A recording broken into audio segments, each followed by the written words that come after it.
Tonight, as you settle into this quiet moment, something gentle is waiting for you. 13 ancient stories that have whispered peace into restless hearts for over 1,000 years. Stories that know exactly how to quiet the noise in your mind and bring you home to stillness. Each tale carries medicine for the weary spirit, a soft key that opens the door to the calm you've been searching for.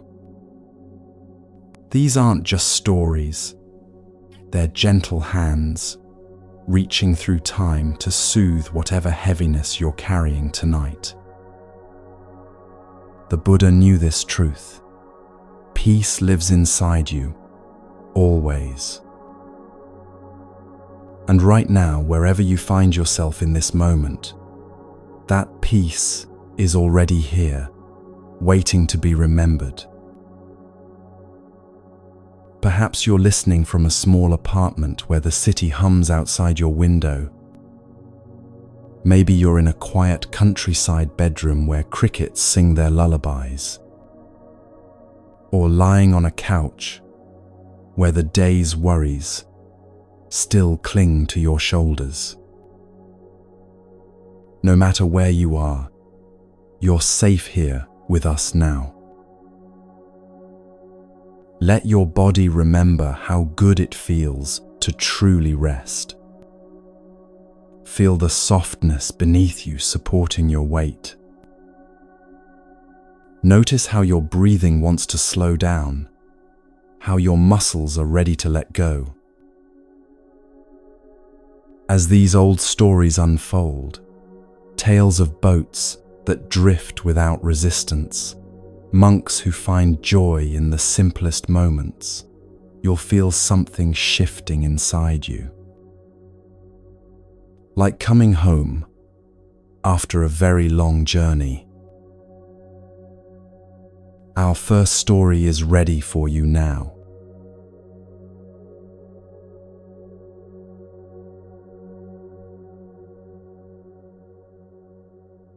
There once lived a humble monk named Dogen, who spent his days in a small mountain monastery, far from the busy world below. Unlike the other monks who focused only on meditation and chanting, Dogen felt called to preserve the ancient teachings in writing for future generations. He believed that wisdom should flow like water, reaching everyone who thirsted for peace. For 7 years, Dogen worked on a special manuscript. Each morning before dawn, while the other monks slept, he would light a single candle and carefully brush elegant characters onto rice paper. The work was a collection of the deepest Zen teachings he had received from his masters, woven together with his own insights from decades of practice. Every stroke of his brush was a meditation. Every word was chosen with the care a gardener gives to planting seeds. He wrote about the nature of mind, the path to awakening, and the simple practices that could bring peace to anyone willing to listen.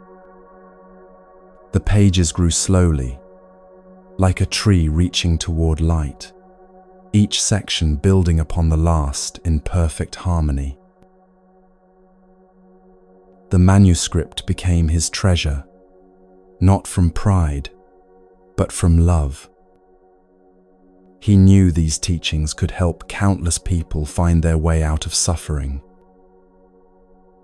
Other monks would sometimes find him asleep at his writing desk, brush still in hand, having worked late into the night by candlelight. As the 7th year drew to a close, Dogen's manuscript was nearly complete. 500 pages of the most profound wisdom ready to be shared with the world. He planned to have it copied and distributed to monasteries throughout Japan, where it could guide seekers for generations to come. One autumn evening, as golden leaves danced outside his window, Dogen put the finishing touches on his life's work. He sat back, feeling a deep satisfaction not from accomplishment, but from service. Tomorrow, he would show the completed manuscript to his abbot and begin the process of sharing it with the world. That night, the mountain winds grew fierce. Ancient trees swayed and creaked like old bones, and the monastery shutters rattled against their frames. Dogen slept peacefully, his precious manuscript resting safely on his writing desk, weighted down with a smooth river stone. But sometime before dawn, a sudden gust burst through his poorly latched window. Papers scattered like white birds taking flight in the darkness. When Dogen woke to the sound of chaos, he found his 7 years of work scattered across the courtyard below, pages swirling in the wind like autumn leaves. By the time he reached the courtyard, most of the pages had blown beyond the monastery walls. A few stragglers clung to bushes and fence posts, but the wind quickly claimed them too. 7 years of careful work, hundreds of hours of devoted writing, disappeared into the mountain wilderness in a matter of minutes. The other monks gathered around Dogen as dawn broke, expecting to find him devastated. Surely anyone would be heartbroken to lose such precious work. They prepared words of comfort and offers to help search for the scattered pages. Instead, they found Dogen standing quietly in the center of the courtyard, watching the last few pages dance away on the morning breeze. His face held no trace of anger, disappointment, or despair. If anything, he seemed to be smiling at something only he could see. "Master Dogen," one young monk said hesitantly, "we're so sorry about your manuscript. All those years of work, lost in one night. Shall we organize a search party to look for the pages?" Dogen turned to the gathered monks with eyes that sparkled with unexpected joy. "Search for what?" he asked gently. "The wind needed those pages more than I did. Who am I to argue with such a thorough distribution method?" The monks stood in confused silence. How could their teacher be so calm about losing his life's work? One elder monk finally asked, "But Master, doesn't this loss pain you?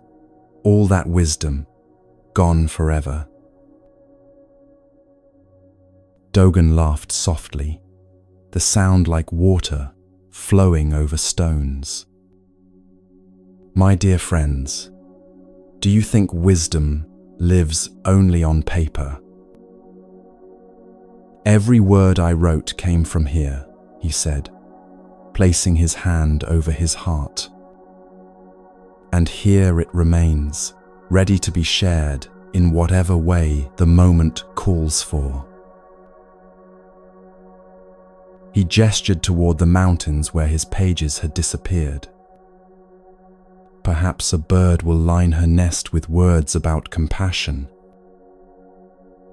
Maybe a stream will carry teachings about impermanence to the valley below.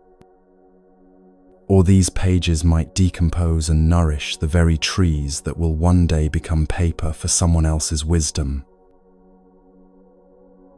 The young monk who had offered to search shook his head in amazement. But Master, if the teachings were so important, how can you let them go so easily? Ah, Dogen smiled.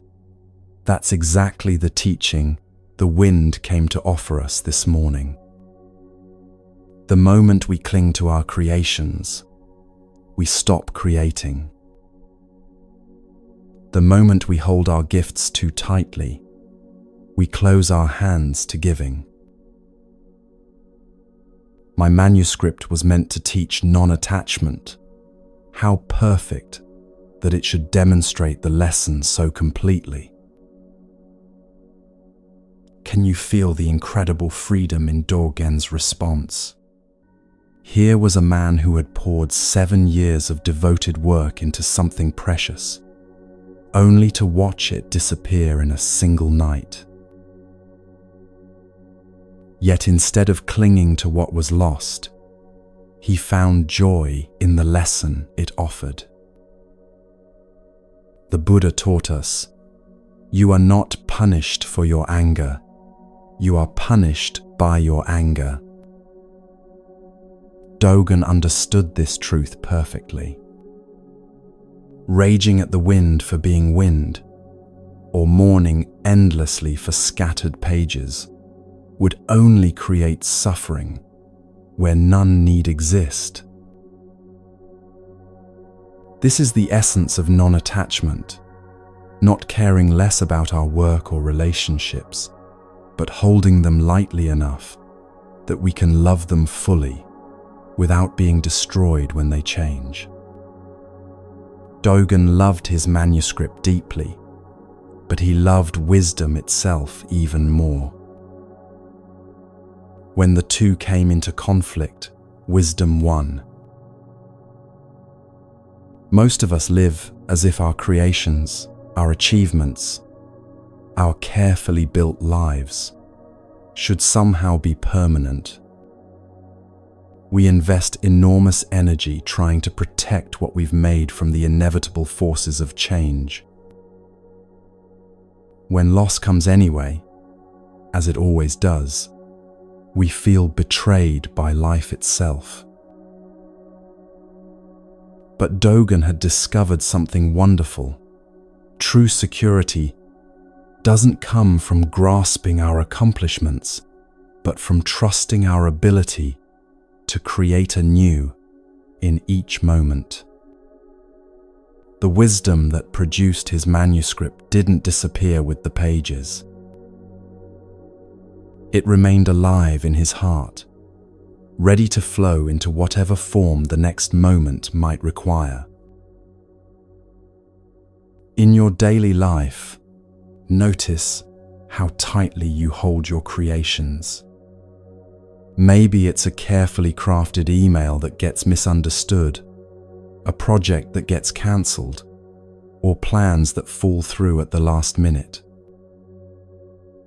Do you respond like Dogen, trusting that nothing truly valuable is ever lost? Or do you cling so tightly to specific outcomes that change feels like personal attack? The Buddha said, "Let go of what has passed. Let go of what may come. Let go of what is happening now. Don't try to figure anything out. Don't try to make anything happen. Relax, right now, and rest." This isn't advice to become passive, but to hold our efforts lightly enough that we can give them freely. Dogen never rewrote his lost manuscript. Instead, he spent the rest of his life teaching directly, person to person, moment to moment. His wisdom spread not through preserved pages, but through transformed hearts. Perhaps this was always how it was meant to be shared. Tonight, as you rest in this peaceful space, notice if you're gripping anything too tightly. Maybe it's worry about a project, attachment to how others see you, or resistance to changes happening in your life. Can you offer these concerns the same gentle release that Dogen offered his scattered pages? Feel how good it is to simply rest, without needing to control what tomorrow might bring. This is Dogen's gift to you, the reminder that what matters most can never be lost because it lives, not in what we create, but in who we are. Sometimes this inner freedom gets tested in the most surprising ways. In a crowded temple not far from Dogen's mountain, another wise teacher was about to discover just how deep his own peace ran.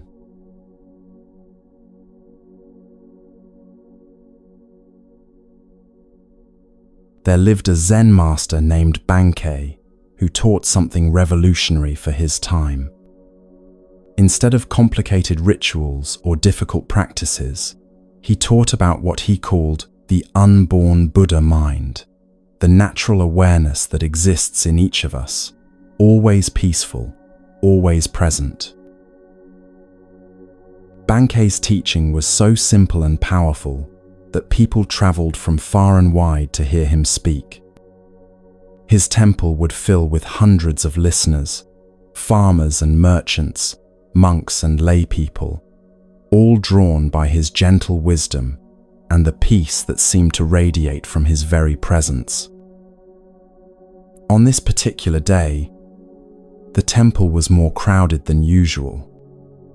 People sat shoulder to shoulder on the wooden floors, while others stood along the walls and even outside the open doors, straining to hear every word. The air was thick with incense and the quiet breathing of hundreds of seekers. Bankei sat serenely at the front of the hall, his voice carrying effortlessly through the space as he spoke about the natural mind that needs no training, no forcing, no struggle. Your Buddha nature is already perfect, he was saying softly. It's like a clear mirror that reflects everything without being stained by anything it shows. The crowd listened in rapt attention, many with tears in their eyes, as they recognized the truth in his words. For the first time, they were hearing that enlightenment wasn't something to achieve through years of difficult practice, but something to recognize in this very moment.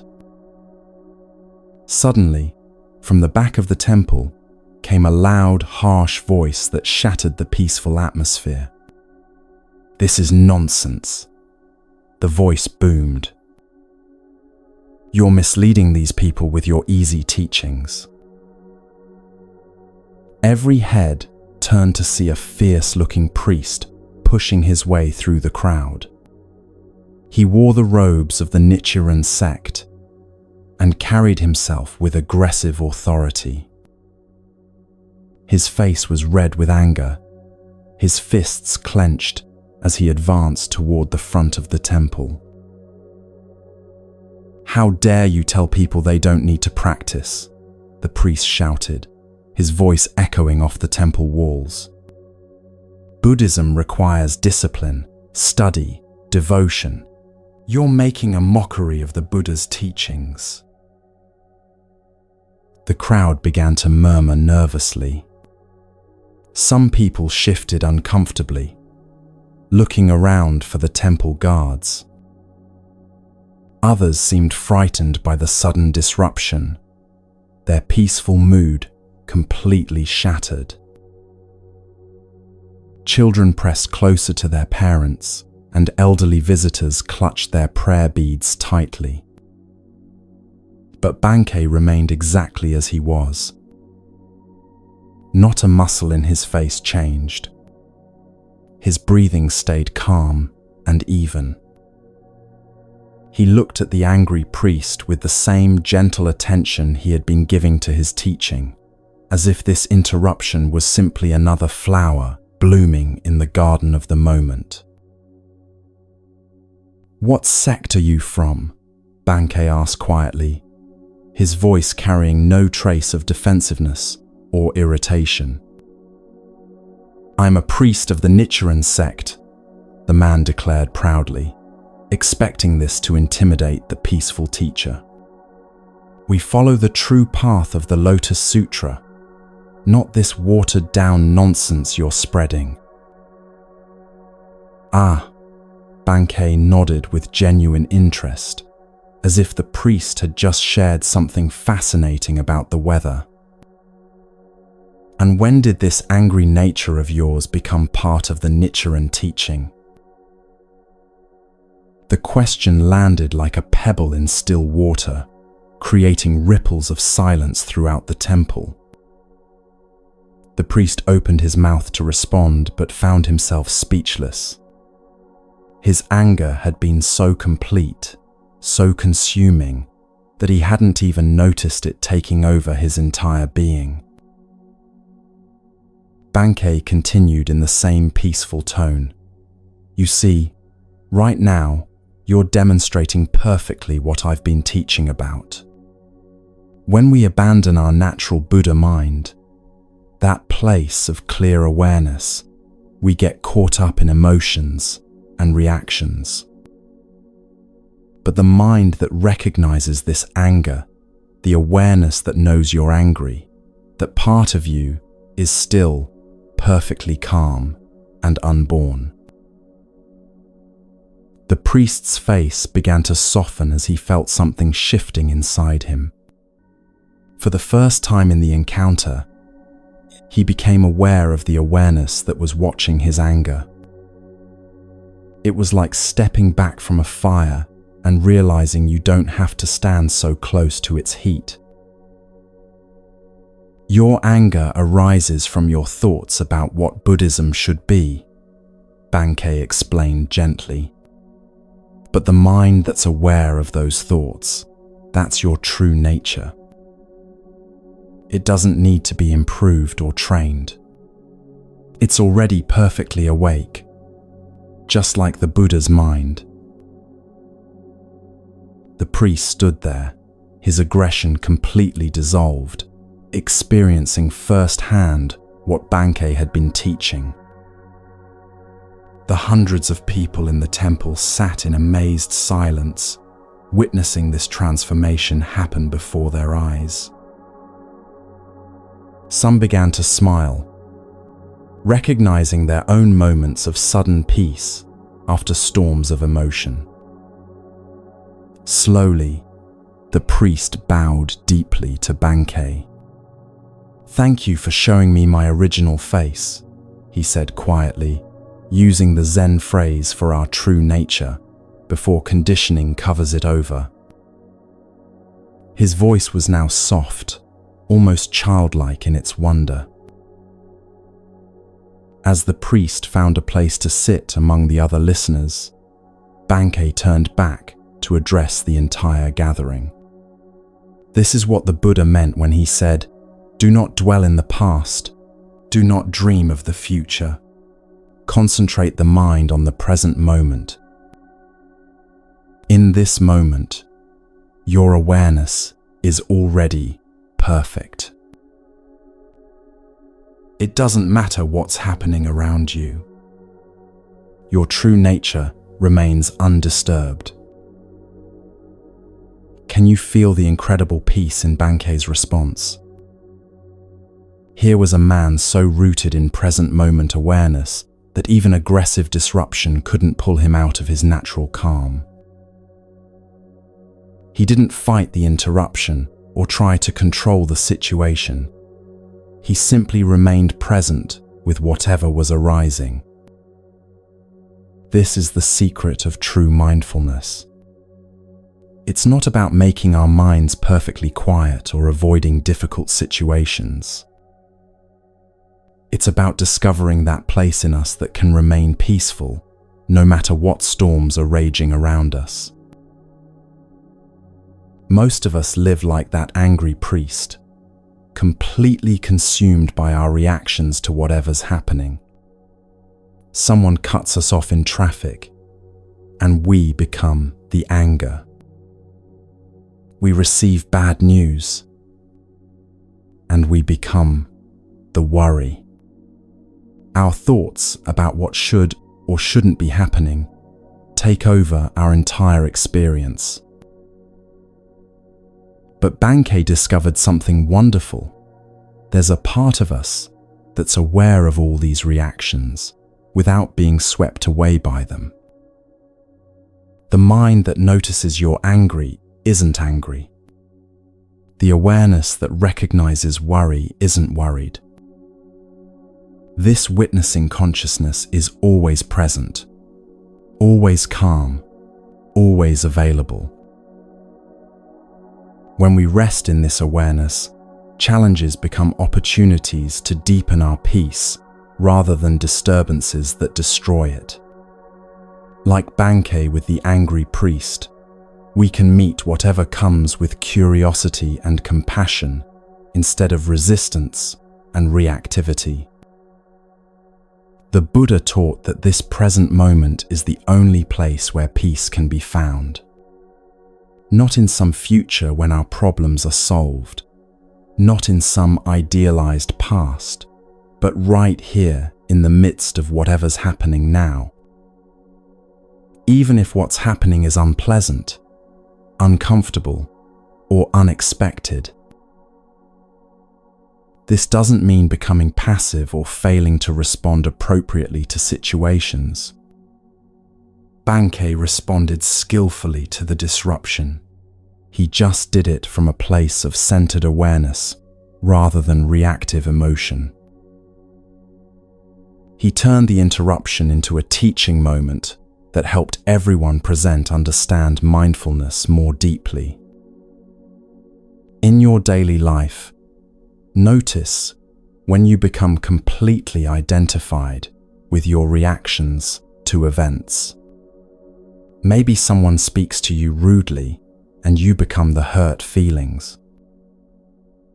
Perhaps you're running late and you become the stress and frustration. These are natural human responses, but they're not who you really are. The Buddha said, "Peace comes from within, do not seek it without." This peace that Bankei embodied isn't something we have to create or manufacture. It's already here, waiting beneath the surface of our reactions and judgments. Tonight, as you rest here in this peaceful space, see if you can find that quiet awareness that Bankei knew so well. It's the part of you that's been listening to these stories without judgment. The gentle witness that notices your thoughts and feelings without being disturbed by them.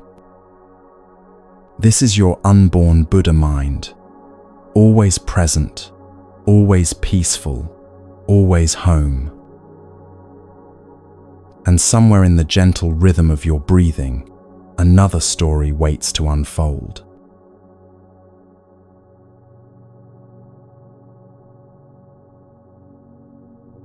There once lived a Zen master named Sagan, who had spent 30 years building a beautiful temple in the mountains. Every wooden beam had been carefully chosen, every garden stone placed with meditation and love. It was his life's work, and pilgrims came from far away just to experience the peace that seemed to flow from every corner of this sacred place.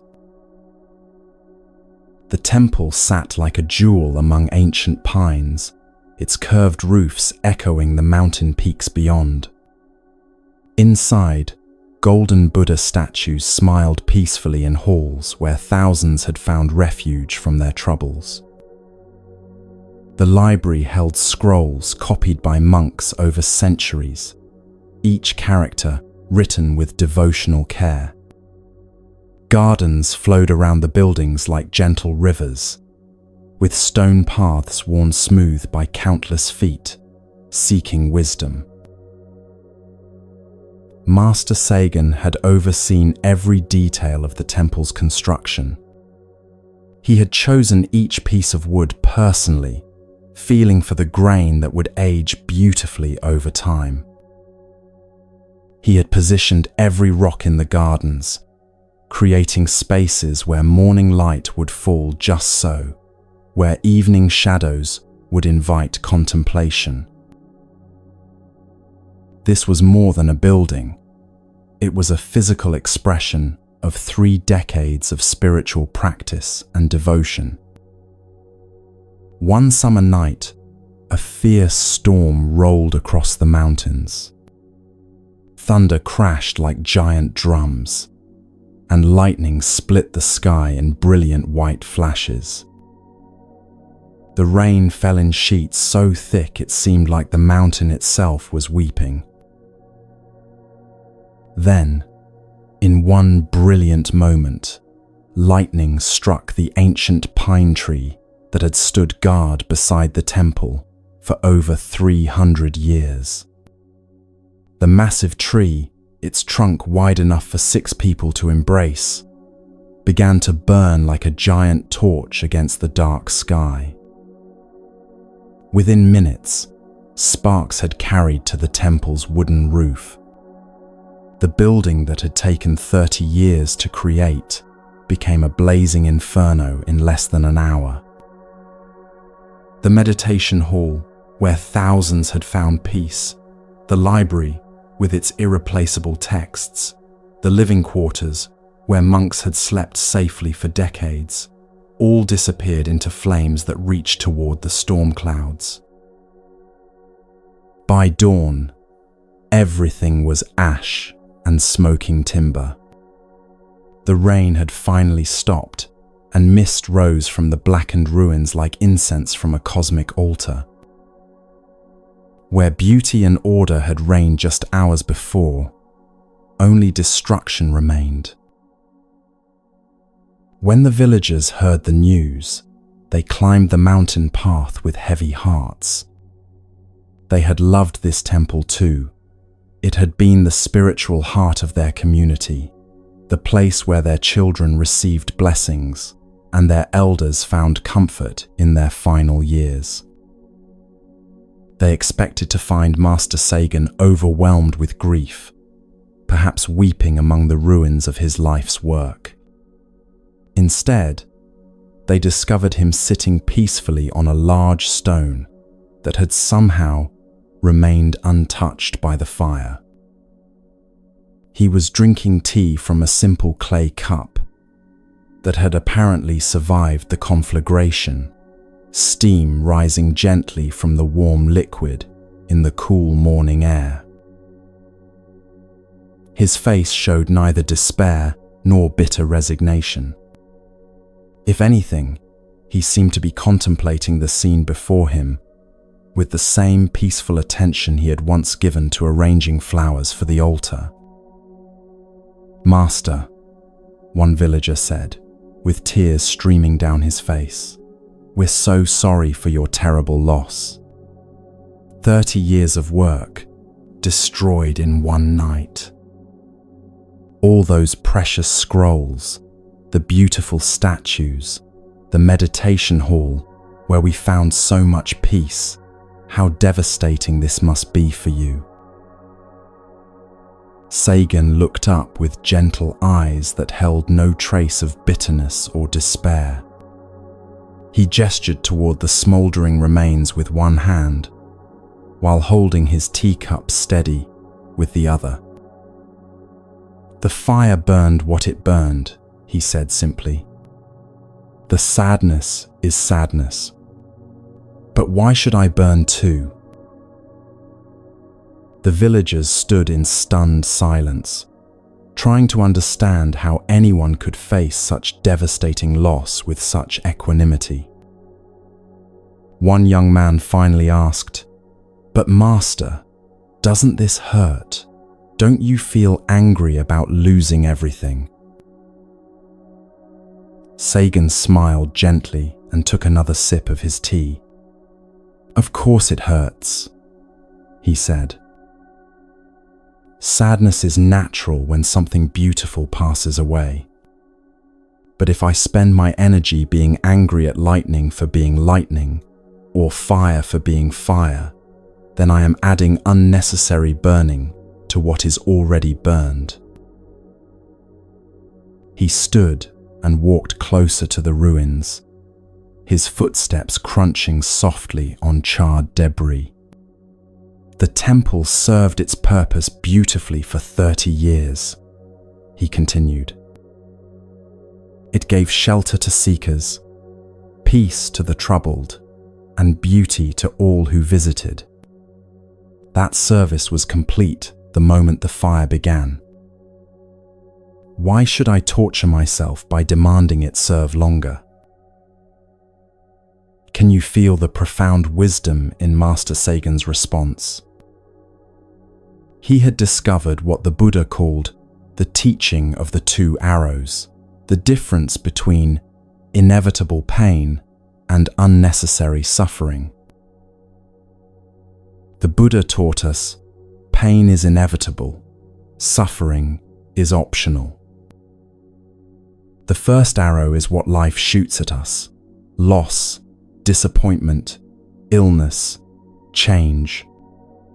These experiences are part of being human, and trying to avoid them entirely is both impossible and unwise.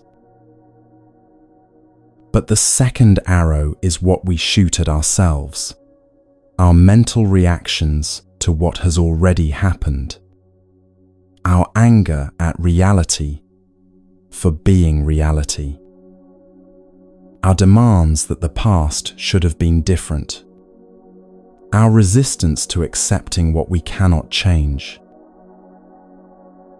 Sagan faced the first arrow of his temple burning down. This was genuinely painful. 30 years of devoted work reduced to ash in a single night. But he chose not to shoot the second arrow of bitter resentment, rage at the unfairness of life, or self-pity about his loss. Most of us live our entire lives being pierced again and again by second arrows of our own making. Someone speaks harshly to us, and instead of just feeling the natural sting of criticism, we spend days rehearsing angry responses. We make a mistake at work, and rather than simply learning from it, we torture ourselves with shame and self-criticism. Plans fall through, and instead of adapting, we waste energy fuming about how things should have gone differently. The Buddha said, holding on to anger is like grasping a hot coal with the intent of throwing it at someone else. You are the one who gets burned. Sagan understood this perfectly. The temple had already burned. Why burn himself as well with rage and resistance? This acceptance doesn't mean becoming passive or indifferent to loss. Sagan felt genuine sadness about his temple. He acknowledged the natural human response to losing something precious. But he didn't compound that natural grief with the additional suffering of fighting against what had already occurred. In your daily life, notice how often you shoot second arrows at yourself. Traffic makes you late for an important meeting. That's the first arrow. Spending the rest of the day angry about traffic patterns you can't control. That's the second arrow. A relationship ends painfully. That's the first arrow. Months of bitter rumination about what you should have done differently.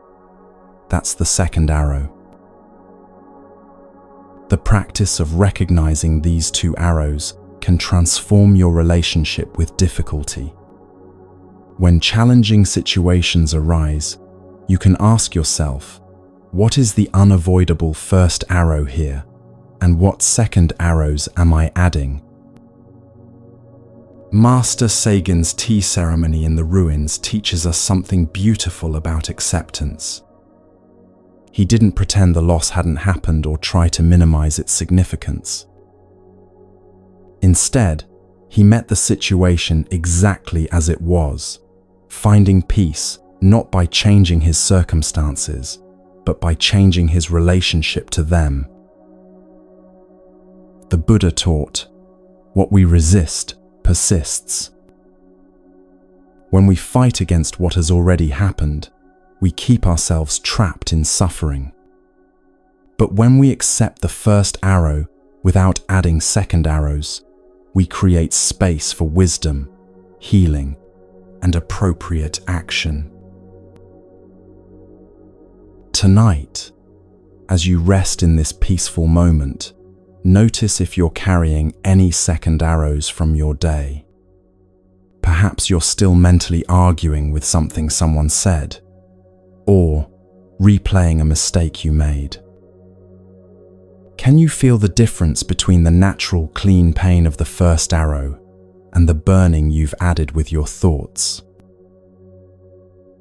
Like Master Sagan, with his simple cup of tea, you can choose to stop feeding the flames of resistance and simply be present with what is. Sometimes, in that space of acceptance, we discover that what seemed like an ending was actually preparing the ground for something new to grow.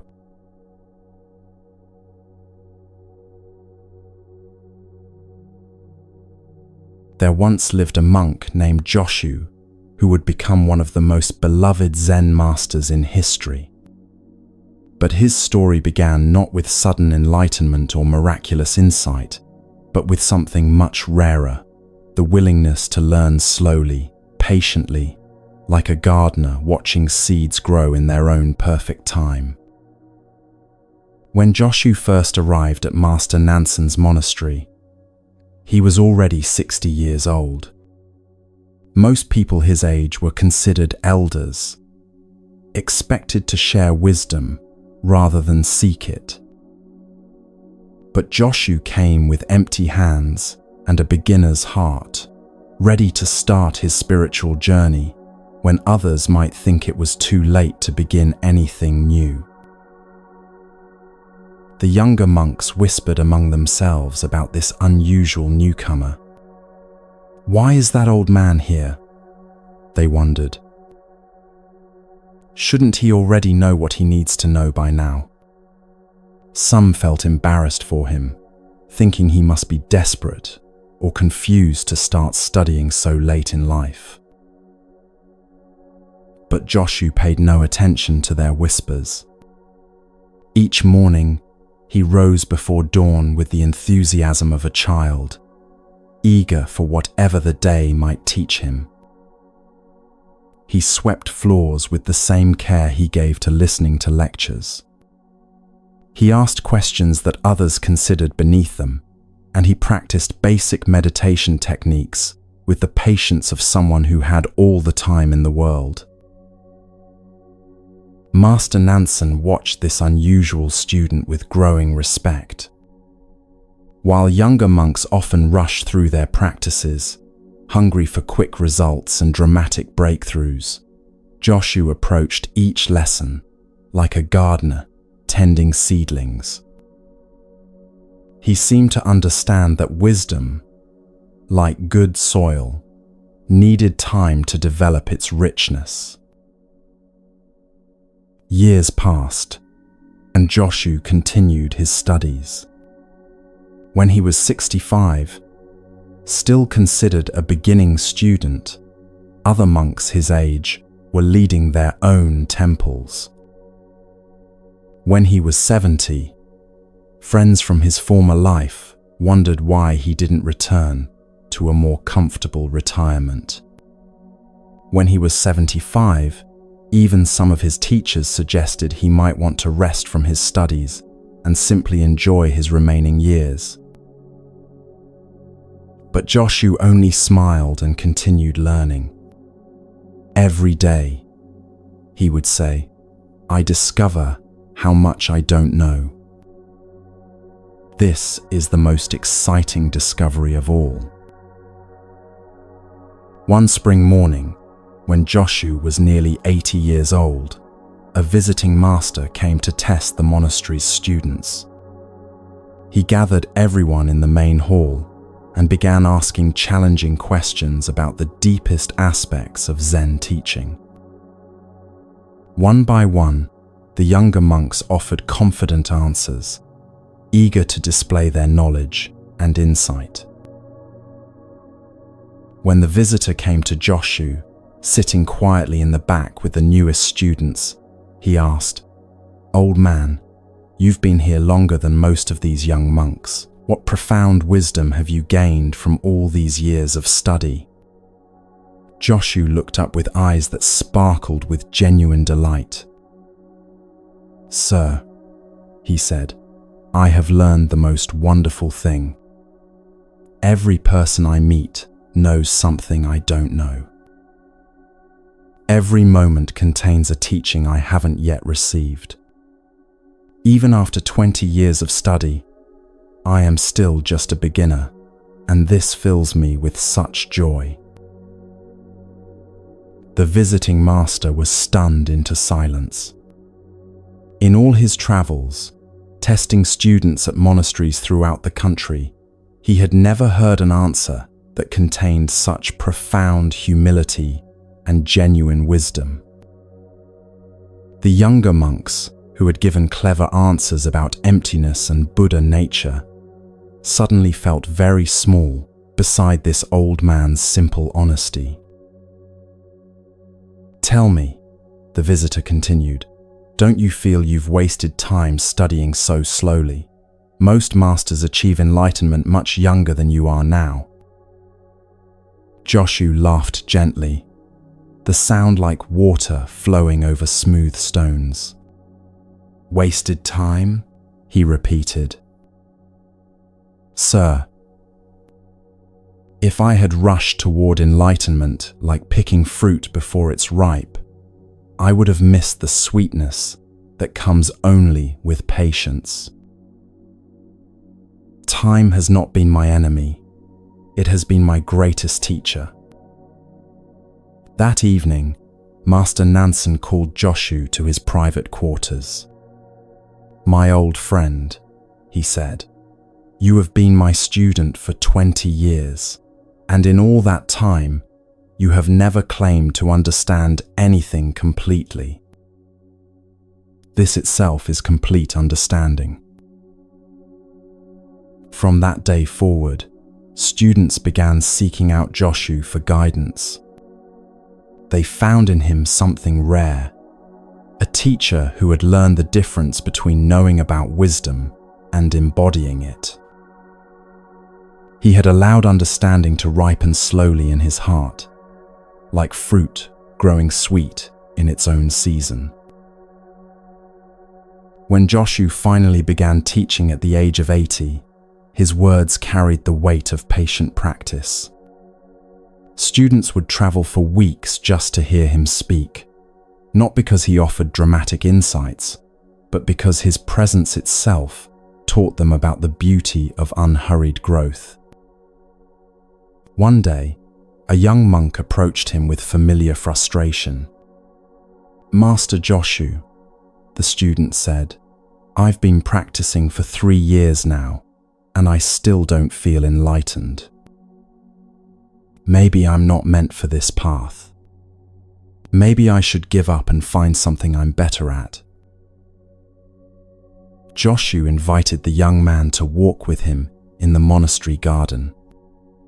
They stopped beside an ancient pine tree that towered above all the other plants. "Tell me," Joshu said, "how long do you think this tree has been growing?" The student looked up at the magnificent tree, its trunk wide and its branches reaching toward the sky, like arms embracing the clouds. Maybe 100 years, he guessed. More than that, Joshu said gently. This tree has been growing for over 200 years. Do you think it ever felt frustrated that it wasn't tall enough after only 3 years? Do you think it ever considered giving up because it wasn't growing fast enough? The young monk began to understand. But Master, how do I learn to be as patient as a tree? By remembering that you are not racing against time, Joshu replied. You are dancing with it. The Buddha said, drop by drop is the water pot filled. Wisdom comes not in great floods, but in gentle, steady drops, each one precious. Can you feel the profound peace in Joshu's approach to learning? In a world that demands instant results and quick fixes, he discovered the joy of slow, steady growth. He understood that rushing toward enlightenment is like trying to force a flower to bloom. You might succeed in opening the petals, but you'll miss the natural beauty of gradual unfolding. Most of us treat time as our enemy. We feel frustrated when changes don't happen quickly enough, anxious when results don't match our timelines, and discouraged when progress feels slow. We live as if patience were a weakness, rather than recognizing it as one of the greatest strengths we can develop.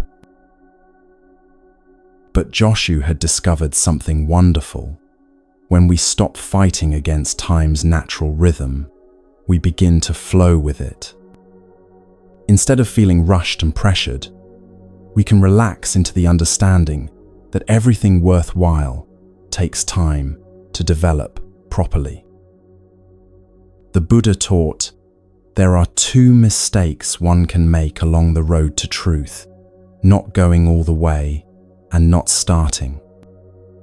Joshu's story shows us a third mistake we often make, rushing so quickly toward the destination that we miss the beauty of the journey itself.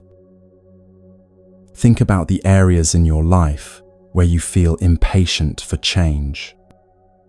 Maybe you're frustrated with how slowly you're learning a new skill, or disappointed that a relationship isn't improving as quickly as you hoped. Perhaps you're discouraged because personal healing or growth feels like it's taking forever. Joshu would remind you that this impatience itself is something to be patient with. Like a gardener who doesn't pull up plants to check if their roots are growing, we can trust that progress is happening even when we can't see it. In Japanese gardens, there's a principle called borrowed scenery, the art of incorporating distant mountains or trees into the garden's design, recognizing that beauty includes what lies beyond our immediate control. Joshu lived this principle, understanding that his spiritual journey included not just what he could force to happen, but what was naturally unfolding in its own perfect timing. The Buddha said, "Patience is bitter, but its fruit is sweet." Joshu tasted this sweetness every day of his long learning journey. He discovered that when we stop demanding immediate results, we can actually enjoy the process of growth itself. Tonight, as you rest in this moment, can you feel some of Joshu's patient acceptance settling into your bones? Can you trust that whatever you're working on in your life, healing, learning, growing, changing, is unfolding exactly as it needs to? Can you make friends with time instead of feeling like you're racing against it? This doesn't mean becoming passive or stopping your efforts. Joshu studied diligently every day for 20 years. But he did so with the patient joy of a gardener who knows that seeds planted with love will sprout when the conditions are right.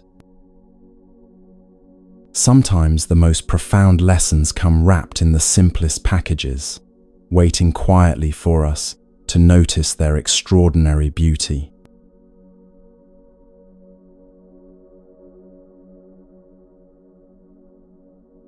There once lived a Zen master named Ikkyu, who was known throughout Japan not for his grand temples or elaborate ceremonies, but for his complete disregard of anything that wasn't absolutely necessary. While other monks wore their finest robes to impress visitors, Ikkyu could often be found tending his small garden in clothes, so patched and faded that beggars might have pitied him. Yet his simple presence carried more peace than 100 golden statues.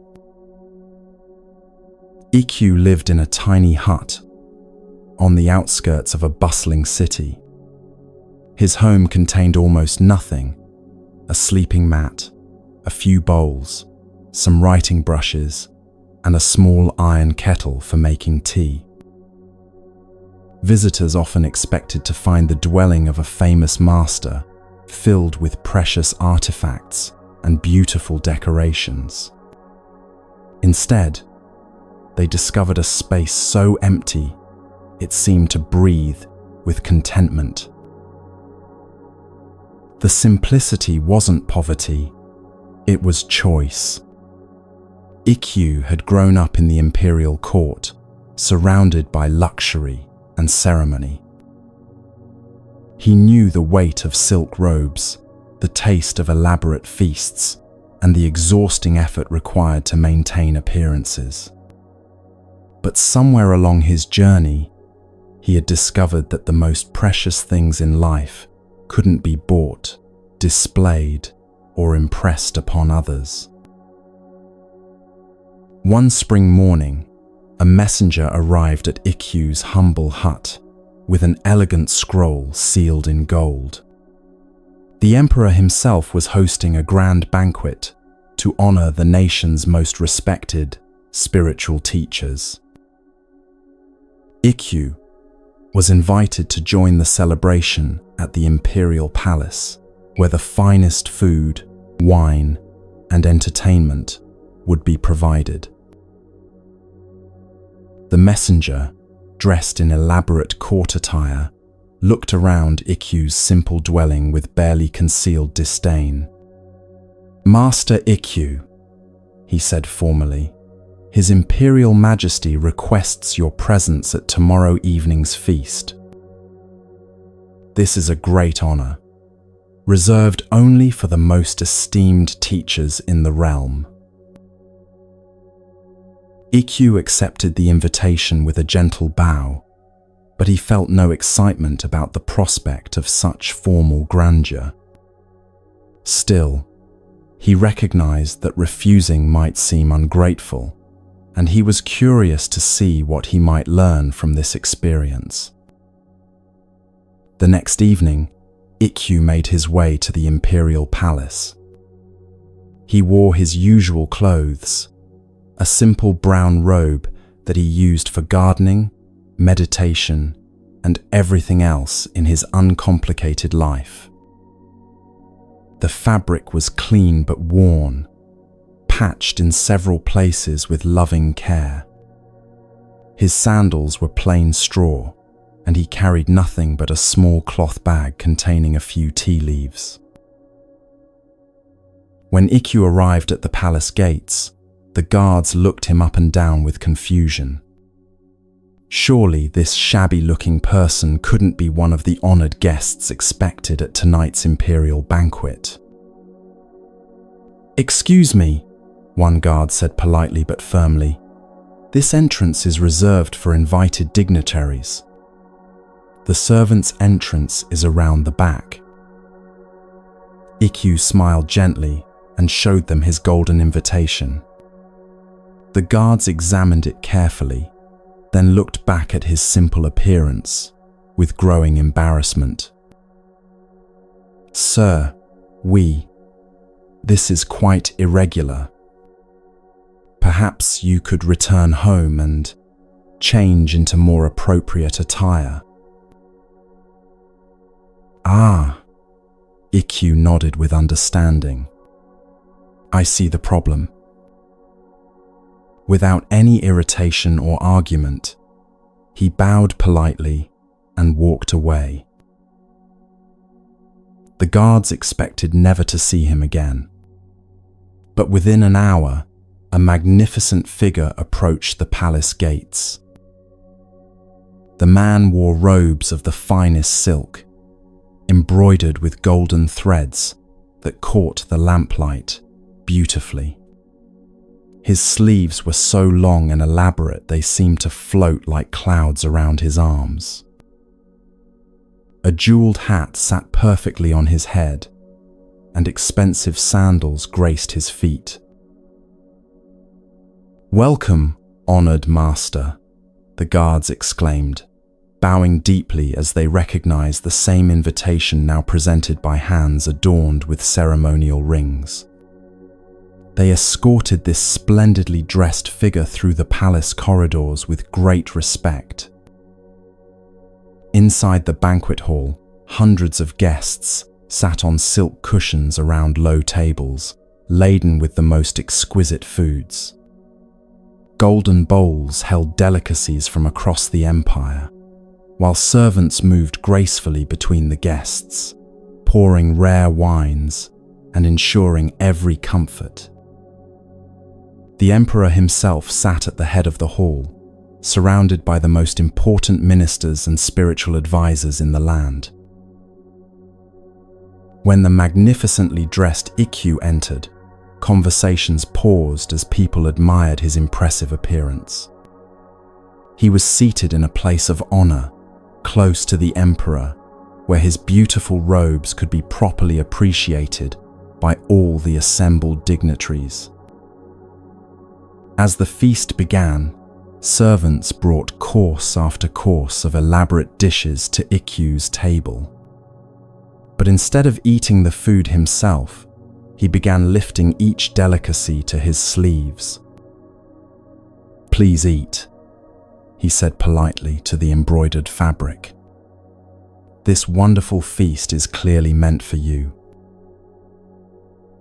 He dipped the sleeves into bowls of soup, offered them pieces of fish, and carefully placed rice near the golden threads. "Such beautiful clothes deserve such beautiful food," he murmured, continuing to feed his elaborate garments while ignoring the meal himself. The other guests began to stare in bewilderment.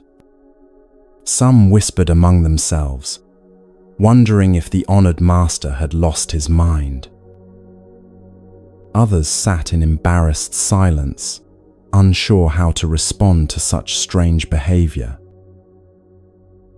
Finally, a brave court official leaned over and asked quietly, "Master Ikkyu, forgive me, but why are you feeding your clothes instead of eating?" Ikkyu looked up with sparkling eyes and a gentle smile. "When I came here earlier in my simple robes, I was turned away at the gate. But when I returned, wearing these borrowed finery, I was welcomed with great honor and seated at the finest table. Clearly, it was these clothes that were invited to dinner, not me." A hush fell over the banquet hall as his words sank in. People began to understand the profound lesson hidden in what had seemed like madness. They had been so focused on appearances that they had completely missed the person beneath the clothes. The emperor himself rose from his seat and walked to where Ikkyu sat. "Master," he said with genuine humility, "you have taught us all something important tonight. Please, join me at my table and let us honor the teacher, not the garments. Ikkyu smiled and carefully removed the borrowed robes, revealing his simple brown robe underneath. As he folded the elaborate clothes with respect, he said, "These beautiful things served their purpose perfectly. Now, let them rest while we share what really matters: good food, honest conversation, and the simple joy of being together." Can you feel the gentle wisdom in Ikkyu's playful lesson? He had discovered that true value lies not in what we wear, own, or display, but in the quality of presence we bring to each moment. His simple robe and borrowed finery were both just costumes. What mattered was the awakened heart wearing them. The Buddha taught, "Contentment is natural wealth. Luxury is artificial poverty." Ikkyu embodied this truth completely. While others exhausted themselves pursuing more elaborate possessions, he found richness in having just enough.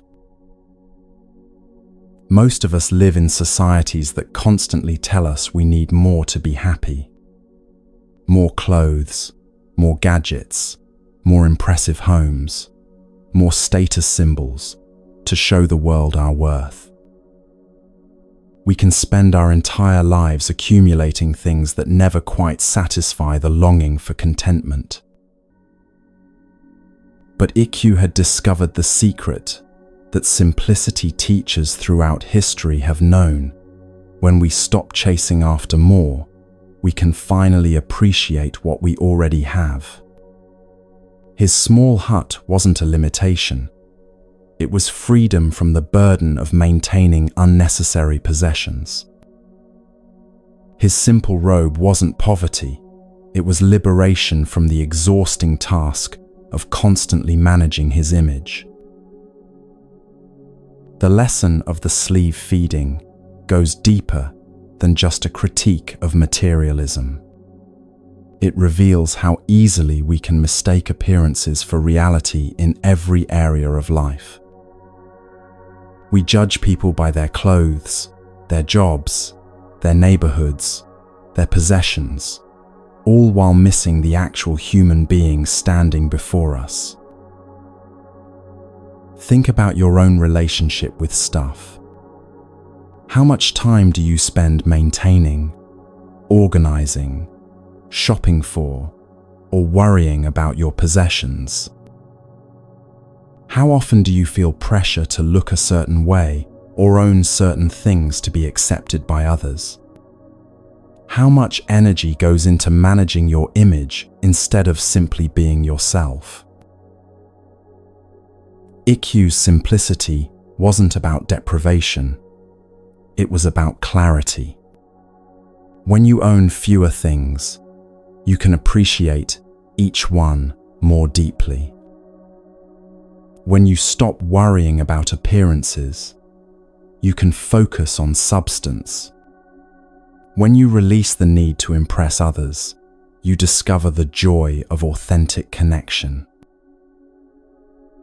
The Buddha said, "Few are there among men who cross to the further shore. Most people run up and down on this side of the bank." Ikkyu had crossed to that further shore, where contentment doesn't depend on external circumstances. This doesn't mean we should all live in empty huts or wear only simple robes. It means we can enjoy beautiful things without needing them for our happiness. We can appreciate luxury without becoming slaves to it. We can have possessions without being possessed by them. In your daily life, notice when you feel the pull toward unnecessary complexity. Maybe it's buying things you don't really need, or feeling pressured to keep up with others' lifestyle choices. Perhaps it's maintaining relationships or commitments that drain your energy without adding real value to your life. Tonight, as you rest in this simple moment, can you feel some of Ikkyu's contentment settling into your awareness? Can you appreciate the beauty of having just enough comfort, enough warmth, enough peace? Can you recognize the richness that's already present when we stop chasing after more? True simplicity isn't about having less. It's about needing less to feel complete. And in that completion, there's often room for the most unexpected gifts to appear.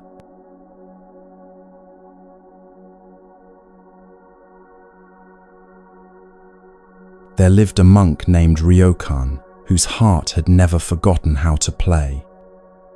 While other teachers spent their days in serious study and formal meditation, Ryokan could often be found laughing with the village children, joining their games with the pure joy of someone who had discovered that wisdom and wonder were the same thing.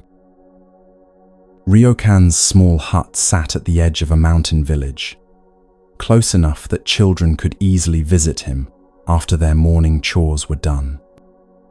Unlike the stern monks they sometimes encountered at the main temple, Ryokan never scolded them for being too loud or told them to sit still and be serious.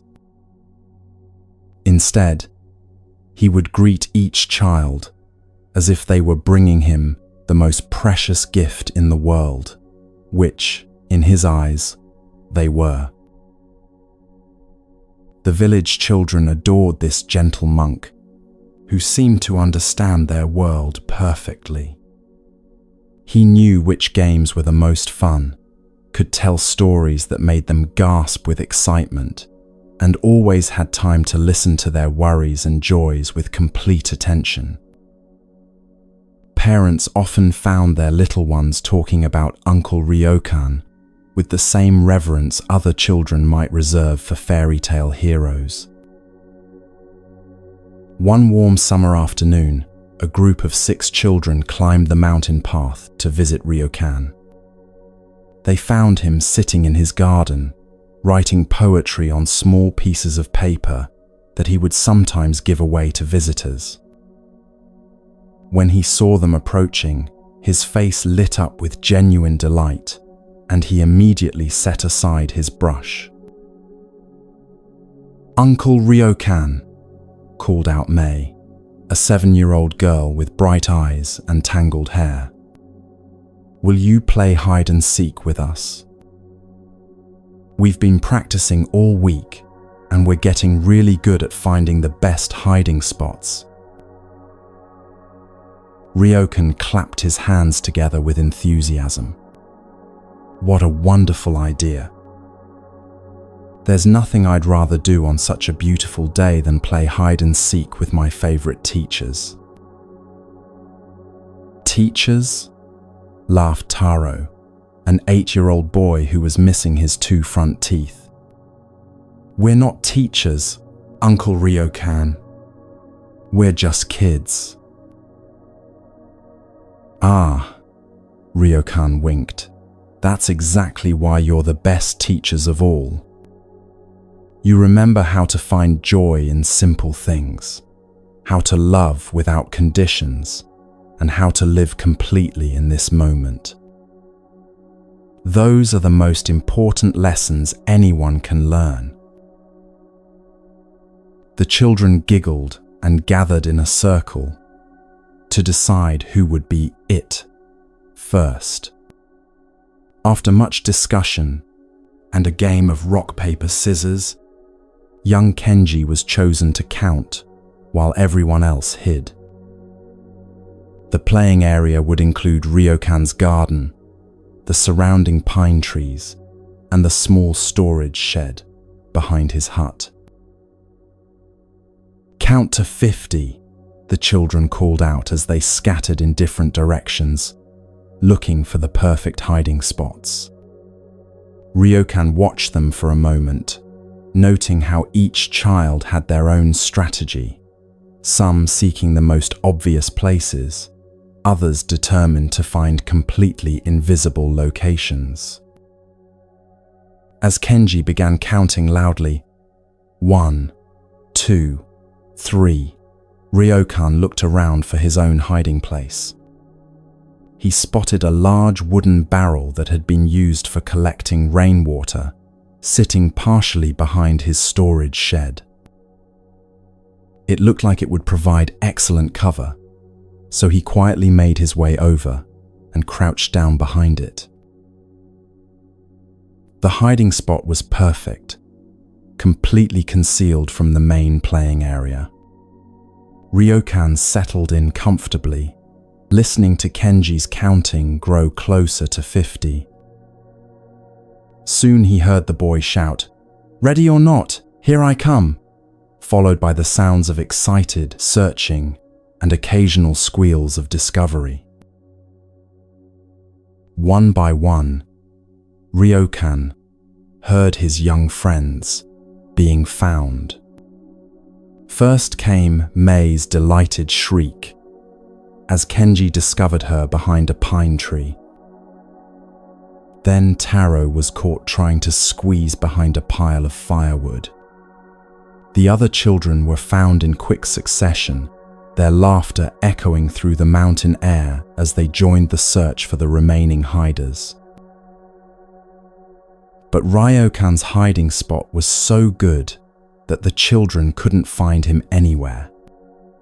He could hear them calling his name, their voices growing more puzzled as they searched every obvious location.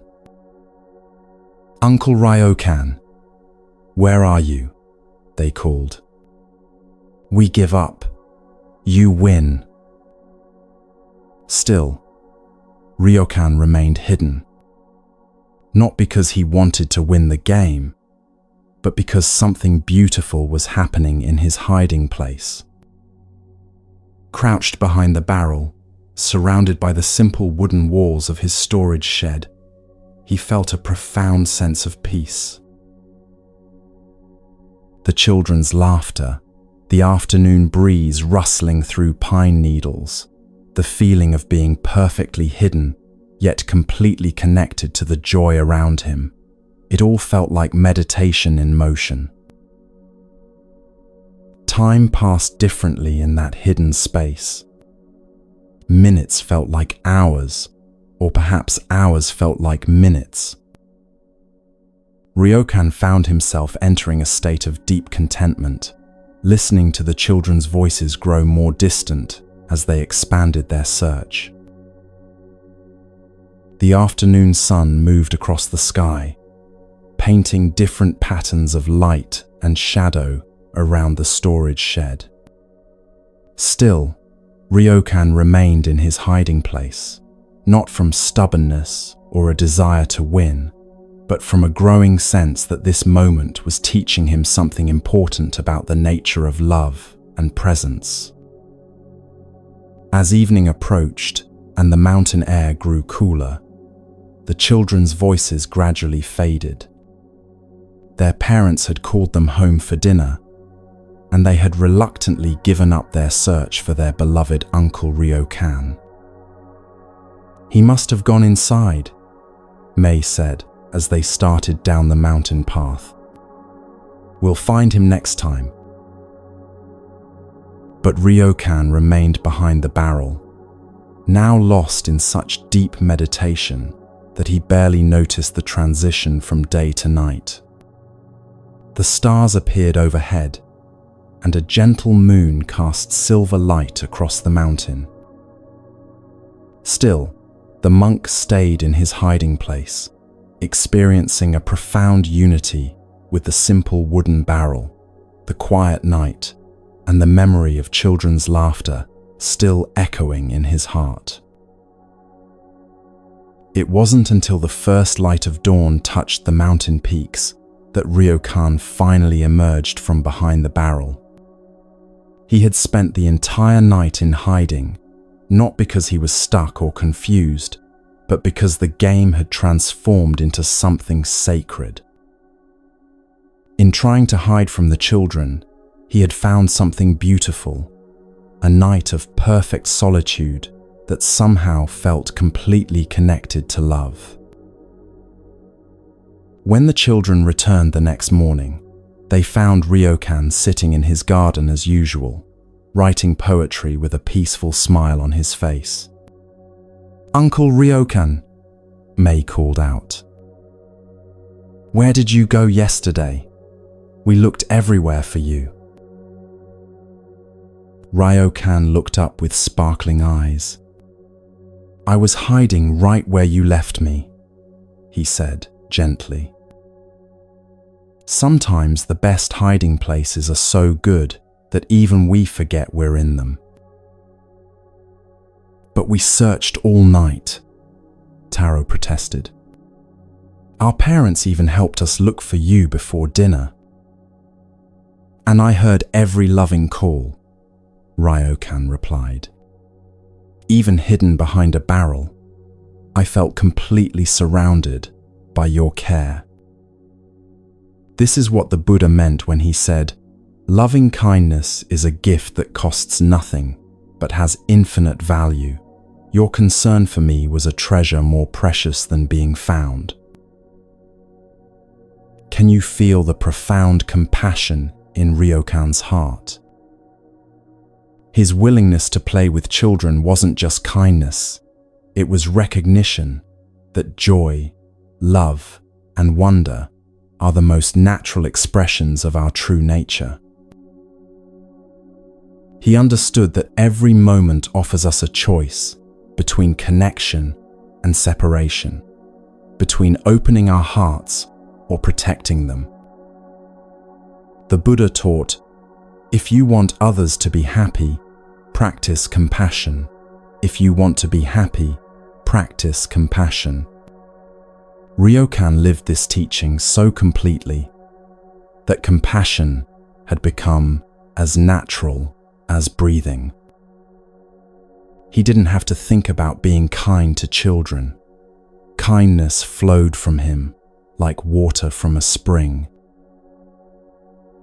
Most adults gradually lose touch with the spontaneous love that children express so naturally.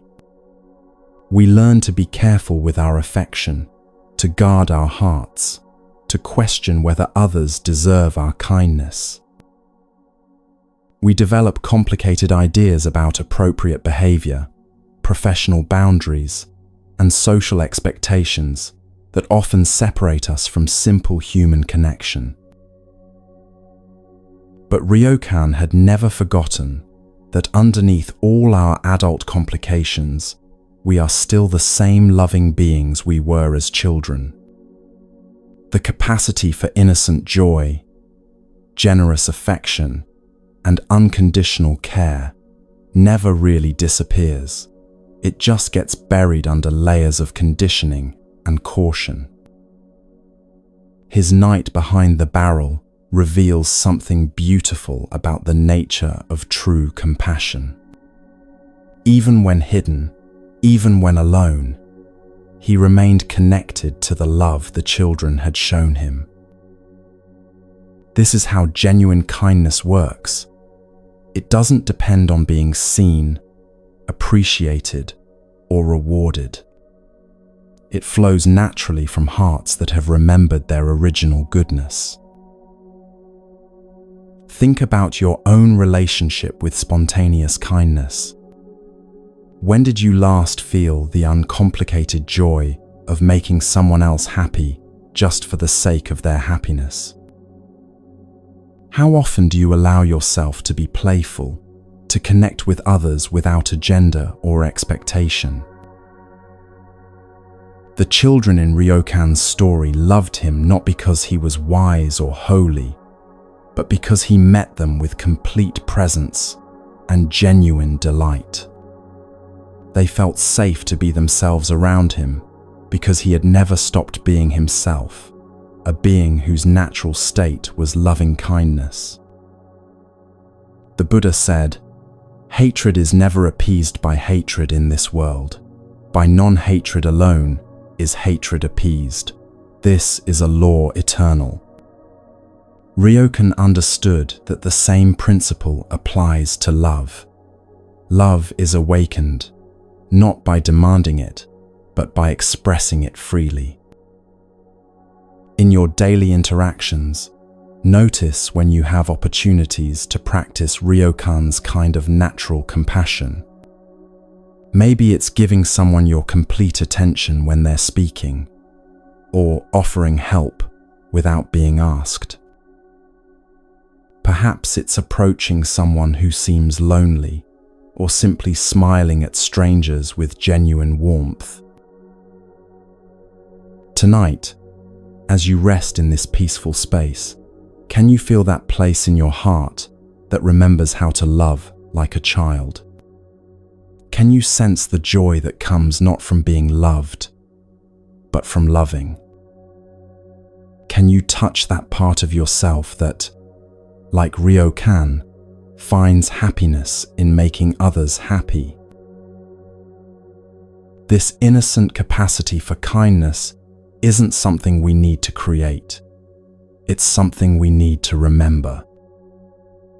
And sometimes the most profound wisdom comes disguised as the simplest play.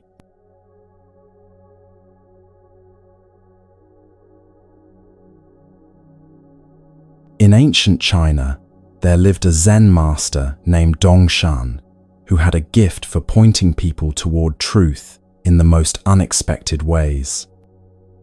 Students would travel for months to ask him the deepest questions about existence, seeking profound answers that would unlock the mysteries of enlightenment. But Dongshan had discovered that the most profound truths were often hiding in the most ordinary moments. Dongshan's monastery sat nestled in rolling hills, where farmers grew crops that fed the surrounding villages. The monks supported themselves partly through their own farming, and partly by processing flax into fabric for simple robes and household goods. It was honest, practical work that kept their hands busy while their minds remained clear and present. Every morning, Dongshan could be found working alongside his students, whether they were planting seeds, tending vegetables, or preparing the flax for weaving.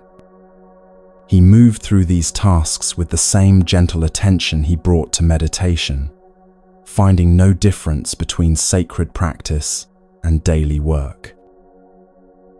For him, every moment was an opportunity to wake up to what was already here. One autumn afternoon, as golden light streamed through the monastery windows, Dongshan was working in the flax preparation room. The harvest had been good that year, and bundles of the plant filled the room with their earthy, honest smell. He was weighing portions for the day's work, using an old balance scale that had served the monastery for decades. A young monk who had recently arrived at the monastery approached his teacher with burning urgency. This student had spent years studying Buddhist texts, memorizing sutras, and analyzing different philosophical schools. His mind was full of concepts about emptiness, Buddha nature, and enlightenment. But somehow, all this knowledge felt disconnected from actual understanding. "Master Dongshan," the young monk said, bowing deeply before his teacher, "I have a question that has been troubling me for months. I've read that everything in existence has Buddha nature, that all beings and all things are expressions of the same ultimate reality." Dongshan continued weighing the flax, giving the student his complete attention while continuing his simple work. The balance scale creaked softly as he adjusted the weights, completely absorbed in the task at hand. "But Master," the student continued, his voice filled with philosophical urgency. I cannot understand what this really means. When I look around, I see only ordinary things, buildings, plants, tools, people going about their daily business. Where is this Buddha nature that the texts describe? What is Buddha, really? Dongshan paused in his weighing, but only for a moment. Without looking up from his work, without any dramatic pause or mystical gesture, he simply said, 3 pounds of flax. The student stood there in stunned silence. He had expected a profound explanation, perhaps a reference to ancient teachings, or a poetic metaphor that would illuminate the deepest mysteries of existence. Instead, his teacher had answered with the most mundane fact imaginable, the weight of the plant material sitting right there on the scale. I don't understand, Master, the student said, his voice betraying both confusion and disappointment. I asked about the nature of Buddha, about ultimate reality, about the deepest truths of existence. Why do you tell me about flax? Dongshan finally looked up from his scale, his eyes twinkling with gentle amusement. What were you expecting me to say? He asked kindly. Did you want me to point towards some distant Buddha that exists somewhere else, in some other time? The student shifted uncomfortably. Well, yes. I was hoping for some insight that would help me understand what Buddha nature really is, where to find it, how to recognize it. And here you are, Dongshan smiled, standing in a room full of Buddha nature, asking where Buddha nature can be found. He gestured toward the bundles of flax, the wooden scale, the afternoon sunlight streaming through the window. 3 pounds of flax is exactly Buddha nature. Nothing hidden, nothing special, nothing somewhere else. But Master, the student protested, surely Buddha nature is more than just things. Surely it's something spiritual, something transcendent. Dongshan picked up a handful of the processed flax, letting it run through his fingers like water. What makes you think this isn't spiritual? He asked gently. What makes you think the ordinary world around you isn't the very enlightenment you're seeking? The young monk stared at the flax falling from his teacher's hand, and something began to shift in his understanding. For months, he had been searching for Buddha nature as if it were hidden treasure buried somewhere far away. But Dongshan was showing him that what he sought was never absent, never concealed, never anywhere, but right here, in the immediate reality of this moment. The Buddha said, "If you cannot find the truth right where you are, where else do you expect to find it?" Dongshan continued his work, weighing another portion of flax. 3 pounds of flax contains no more and no less Buddha nature than the most golden statue or the most sacred text. The difference is not in the object, it's in how clearly you see. Can you feel the profound simplicity in Dongshan's teaching? He had cut through all the students' complicated concepts and philosophical searching with 3 words that pointed directly to what was immediately present. The flax wasn't a symbol of Buddha nature. It was Buddha nature, complete and perfect, just as it was. Most of us live like that confused student, constantly seeking something special, something more meaningful than our ordinary experience. We read spiritual books looking for secret knowledge, attend workshops, hoping for breakthrough experiences, and meditate waiting for special states of consciousness. All the while, we overlook the miracle of what's already here. The Buddha taught, better than 1,000 hollow words is one word that brings peace. Dongshan's 3 pounds of flax was exactly such a word, simple, direct, and pointing immediately to reality without any detours through concepts or philosophy. This is the essence of true insight, not accumulating more knowledge about reality, but seeing clearly what's already present. The student was asking about Buddha nature while surrounded by it, seeking enlightenment while standing in its very presence. His spiritual seeking had become a barrier to spiritual seeing. In your own life, notice when you fall into the same pattern of seeking something special while missing what's ordinary. Maybe you're waiting for a perfect relationship while overlooking the love that's already available. Perhaps you're searching for meaningful work while missing opportunities for purpose in your current situation. Or you might be seeking inner peace while ignoring the quiet moments that are already peaceful. Dongshan's teaching reveals that enlightenment isn't about having special experiences. It's about recognizing the sacred nature of all experience. The cup you drink from, the air you breathe, the ground beneath your feet, all of this is the very Buddha nature that spiritual seekers travel the world trying to find. The Buddha said, "When you realize how perfect everything is, you will tilt your head back and laugh at the sky." This perfection includes the flax being weighed, the student asking questions, and the teacher pointing toward what was never hidden. The most profound insights often come not as dramatic revelations, but as gentle recognitions of what we've been overlooking.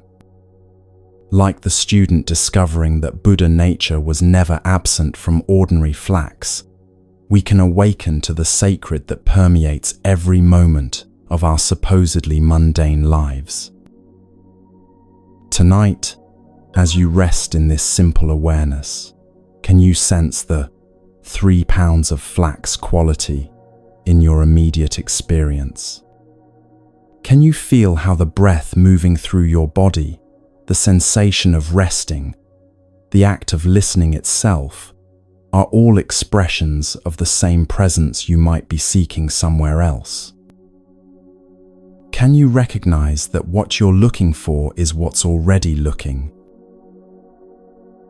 This recognition doesn't require special knowledge or years of practice. It simply asks for eyes that see what was never actually hidden. Sometimes the most obvious truths are the hardest to accept, especially when they arrive wrapped in such ordinary packages.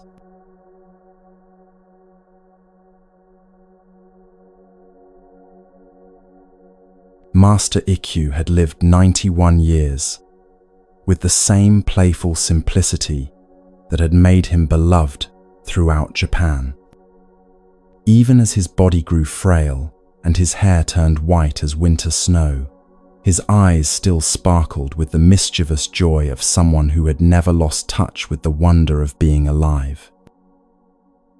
Now, as autumn painted the mountains in brilliant colors, everyone could sense that his final season was approaching.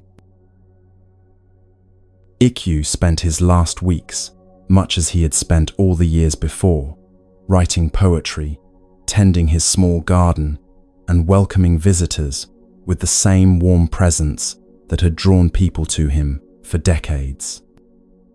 Students and friends came from distant provinces to spend time with their beloved teacher, each hoping to receive some final words of wisdom to carry forward. The old master received each visitor with genuine delight, as if their arrival was the most wonderful surprise. He served them tea with hands that trembled slightly but moved with the same careful attention he had always given to simple ceremonies. His conversations meandered through poetry, philosophy, and gentle teasing, but never lingered on the fact that these meetings would likely be their last. One crisp morning in late October, Ikkyu woke feeling different than usual. Not sick exactly, but deeply tired, in a way that sleep couldn't cure. He sat up, slowly in his simple bedding, and looked out at the maple trees that surrounded his hut, their leaves now a brilliant tapestry of red and gold. "Even the trees know how to let go beautifully," he murmured to himself, watching a gentle breeze release dozens of leaves that danced through the air like prayers made visible. Word spread quickly through the nearby villages that Master Ikkyu was approaching his final days. Students, disciples, and admirers gathered at his small hut, filling the garden and spilling onto the mountain paths. They came not with grief, but with gratitude for the opportunity to be present during this sacred transition. Many of them carried writing materials, hoping to record whatever profound, final teaching their master might offer. Surely someone who had spent his entire life pointing toward truth would have something especially meaningful to say at the moment of death.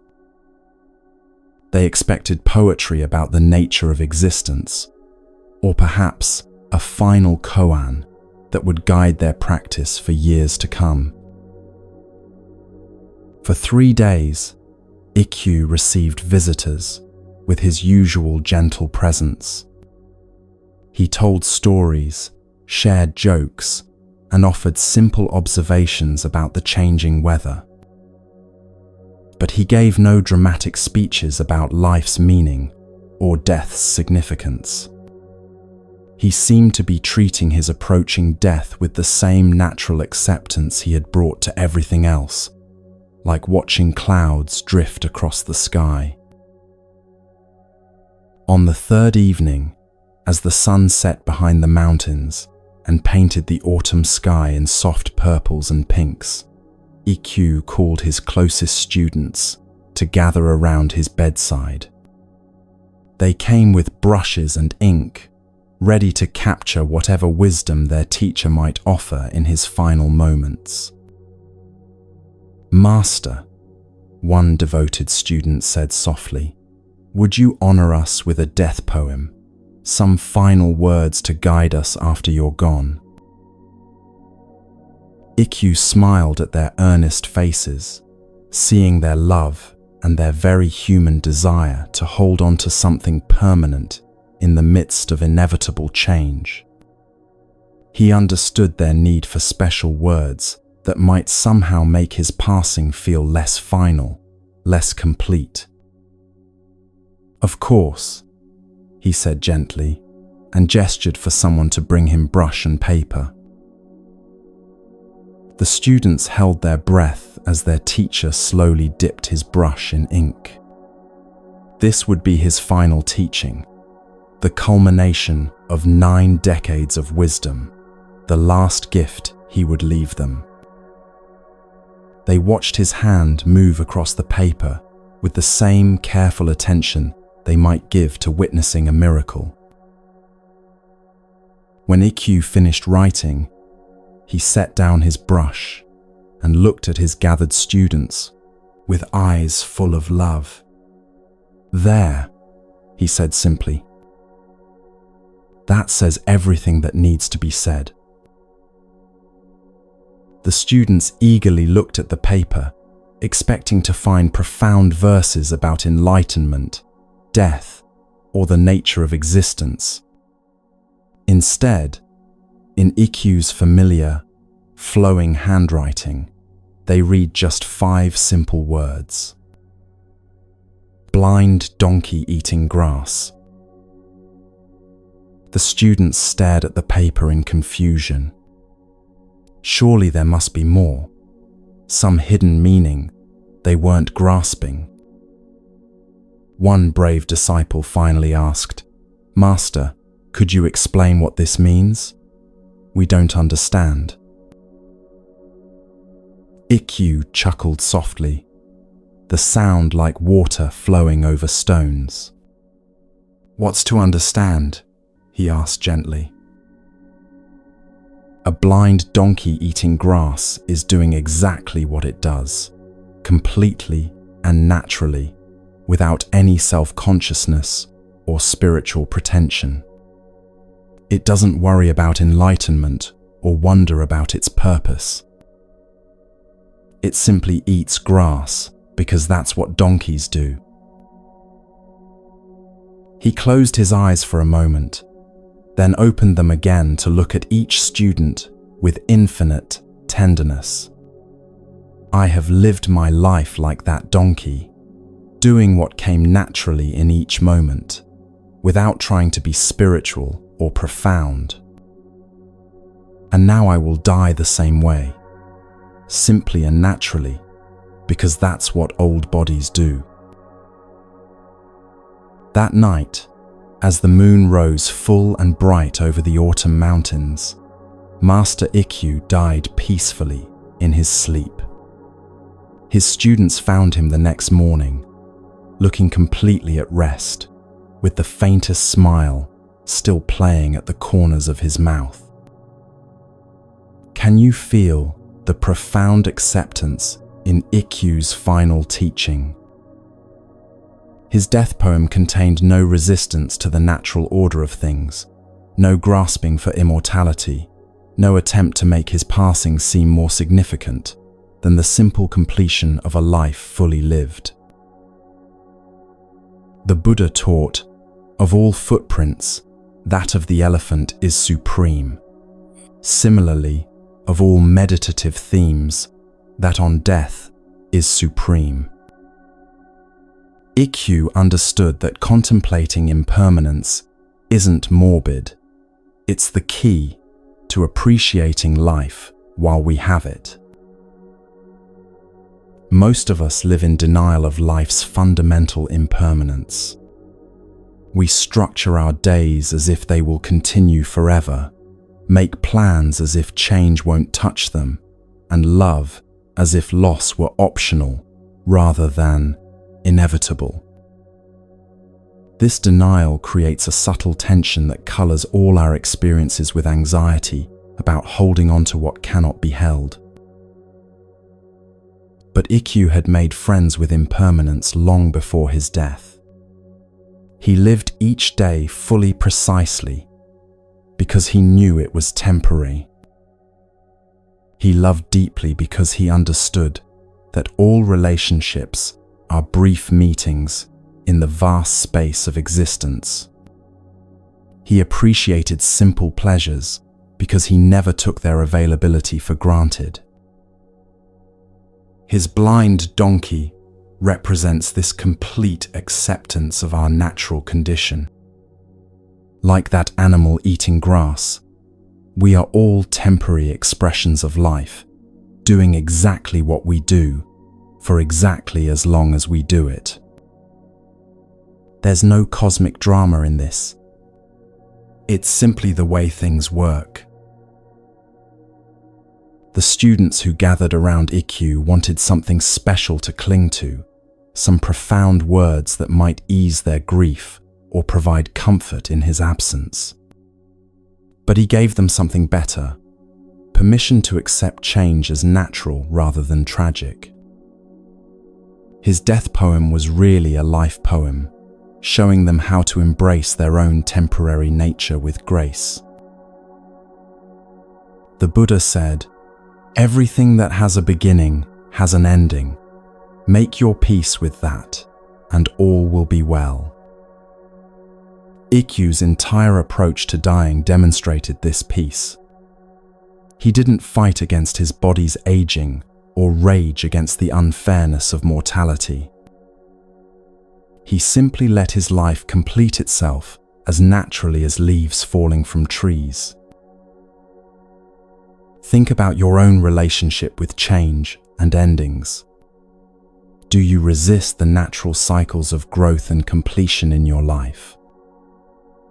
When relationships evolve, jobs end, or chapters close, do you fight against these transitions or flow with them? How much energy do you spend trying to make permanent what is inherently temporary? Ikkyu's teaching invites us to find freedom in accepting our blind donkey nature. We don't need to be enlightened beings having profound experiences. We can simply be humans, doing human things with complete presence and acceptance. Eating when hungry, sleeping when tired, loving when love arises, and eventually dying when death comes. This acceptance doesn't make life meaningless. It makes every moment precious, precisely because it won't last forever. Like Ikkyu watching maple leaves dance in autumn wind, we can appreciate the beauty of temporary things without demanding they become permanent. Tonight, as you rest in the flowing river of this moment, can you feel some of Ikkyu's peaceful acceptance settling into your awareness? Can you sense the relief that comes from not having to fight against the natural changes happening in your life? Can you appreciate this temporary experience of listening, breathing, and being alive without needing it to last forever? The blind donkey eating grass has no regrets about yesterday's grass or anxiety about tomorrow's meal. It simply enjoys the grass that's available right now. Sometimes, the deepest freedom comes not from seeking something more, but from finally being content with what we've always been.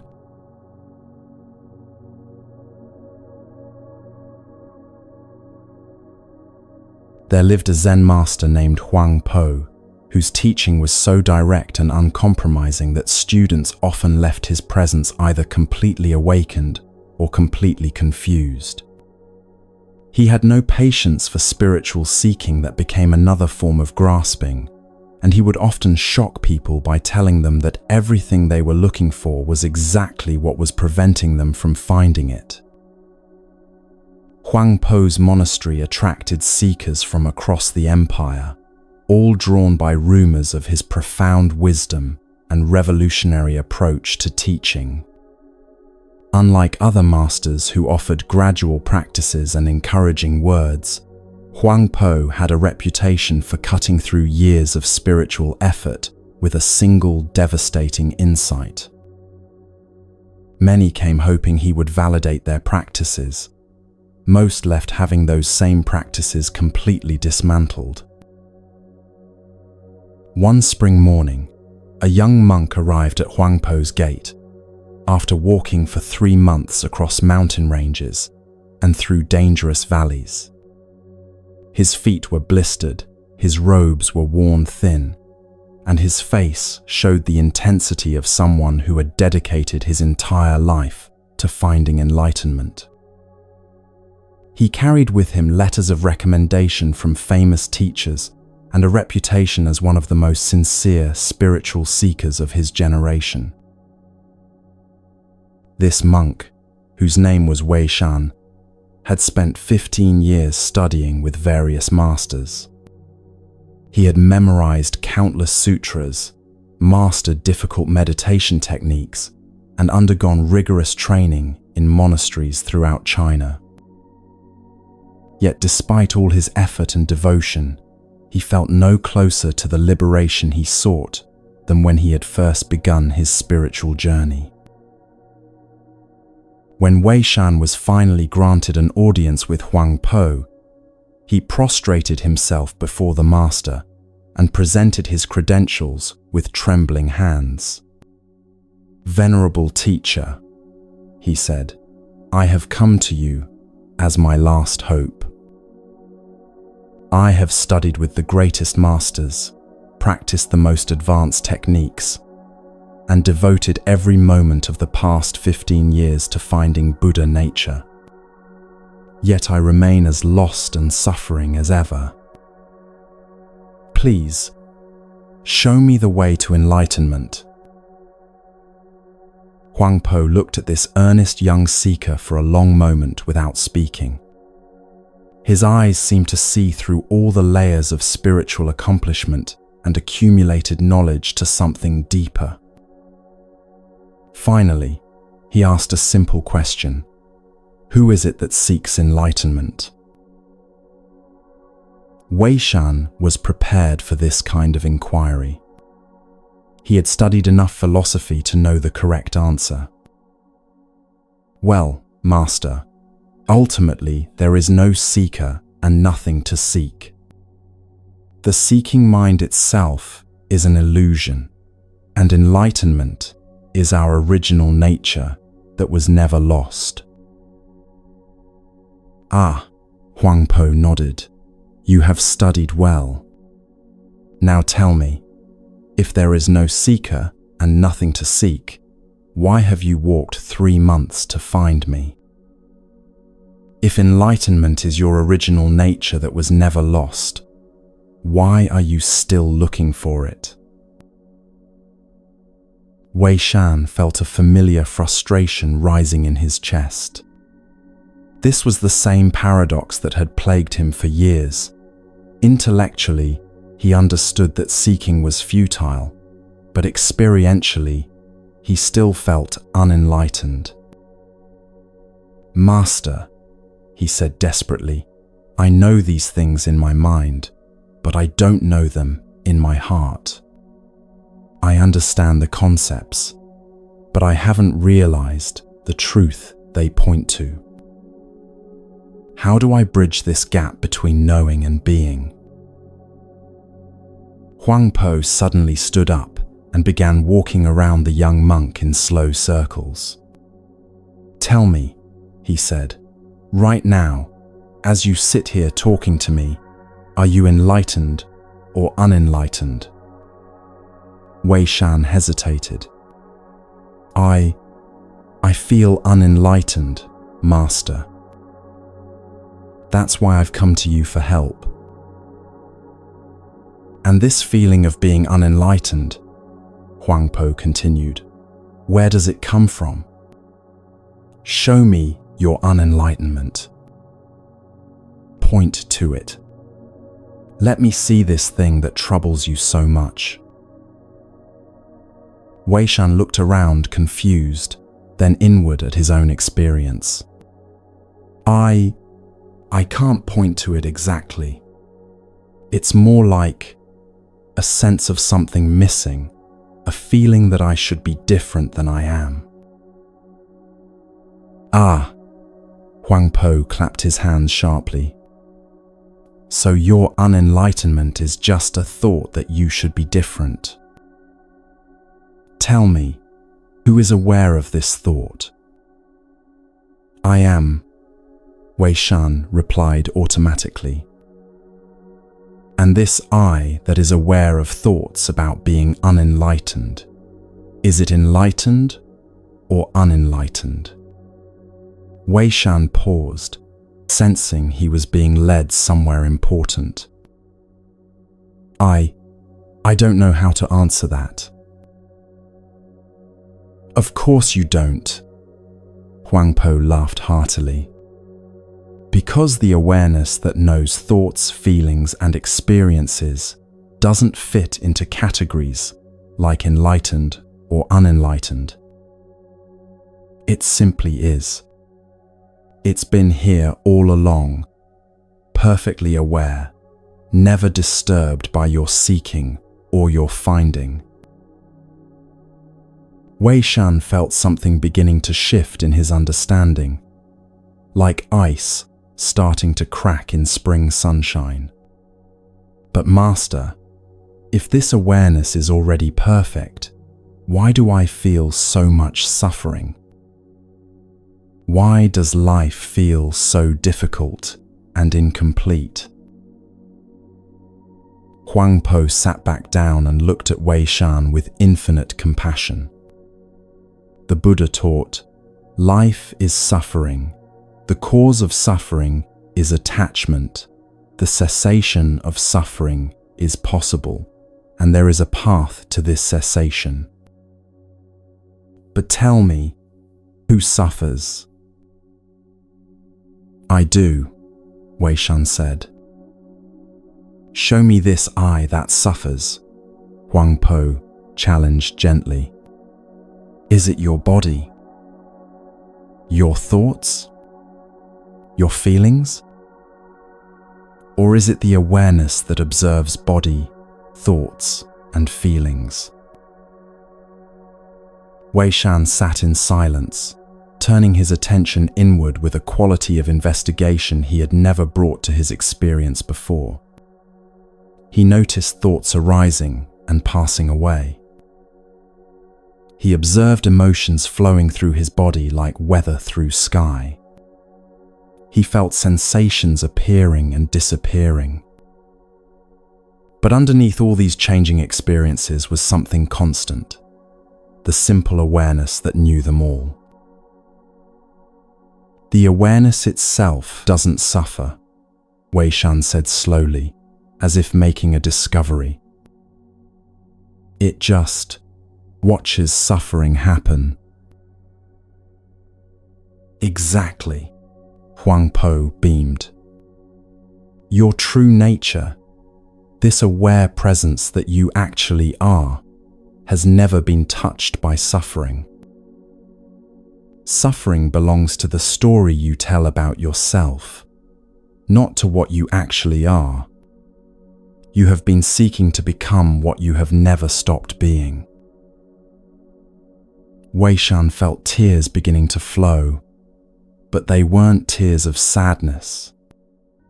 They were tears of recognition, like finally seeing your own face in a mirror after years of looking everywhere else.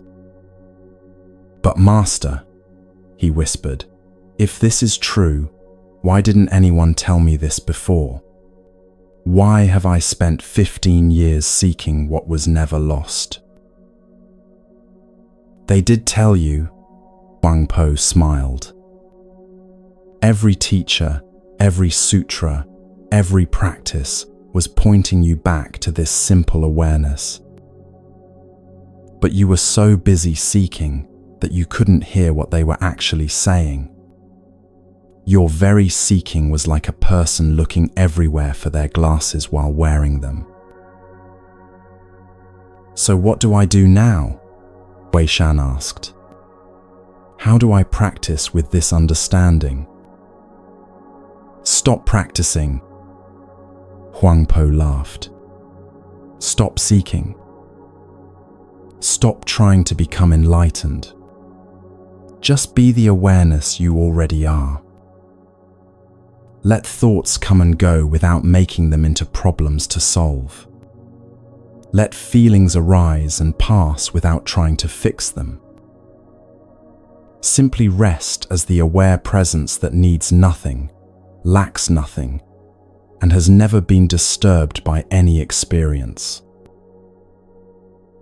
Can you feel the profound liberation in Huang Po's pointing? He wasn't offering Wei Shan another practice or method. He was revealing that the seeker and the sought were never actually separate. All the spiritual effort, all the searching, all the suffering had been based on a fundamental misunderstanding of what we are. The Buddha taught, the cessation of suffering comes through the cessation of craving. But what Huang Po revealed is that even spiritual craving, the desire for enlightenment itself, keeps us trapped in the very seeking that prevents recognition of our true nature.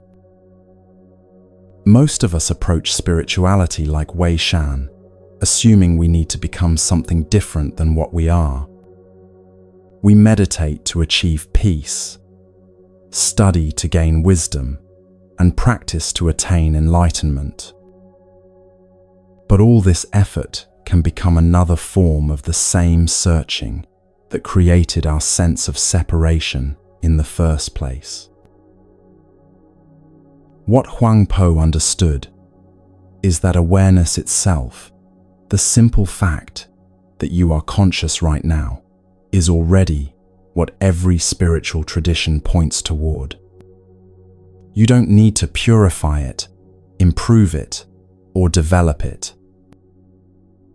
You only need to recognize it and stop looking for something else. This doesn't mean abandoning all practice or becoming spiritually lazy. It means approaching any practice from the understanding that you are already whole, rather than trying to become whole. Meditation becomes a celebration of awareness, rather than an attempt to achieve a special state. Compassion flows naturally when you recognize the same awareness in everyone. In your daily life, notice when you fall into the seeking mind that creates the very problems it tries to solve.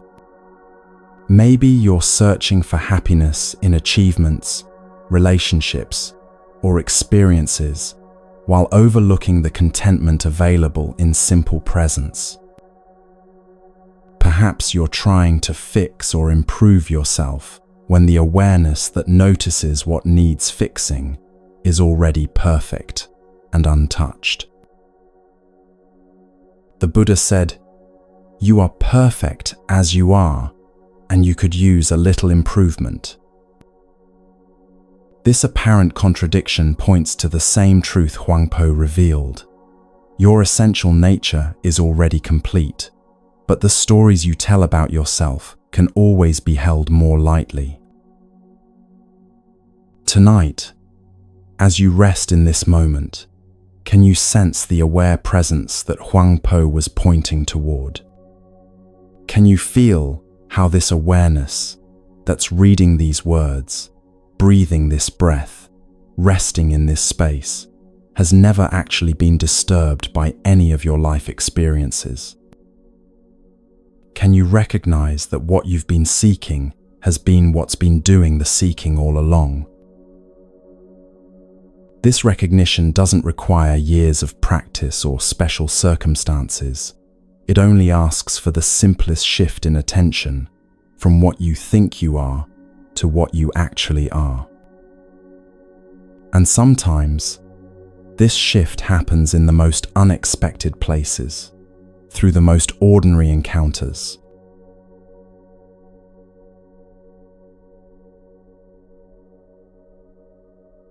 There once lived a Zen master named Sengai, who expressed his wisdom not only through words, but through the gentle strokes of his painting brush.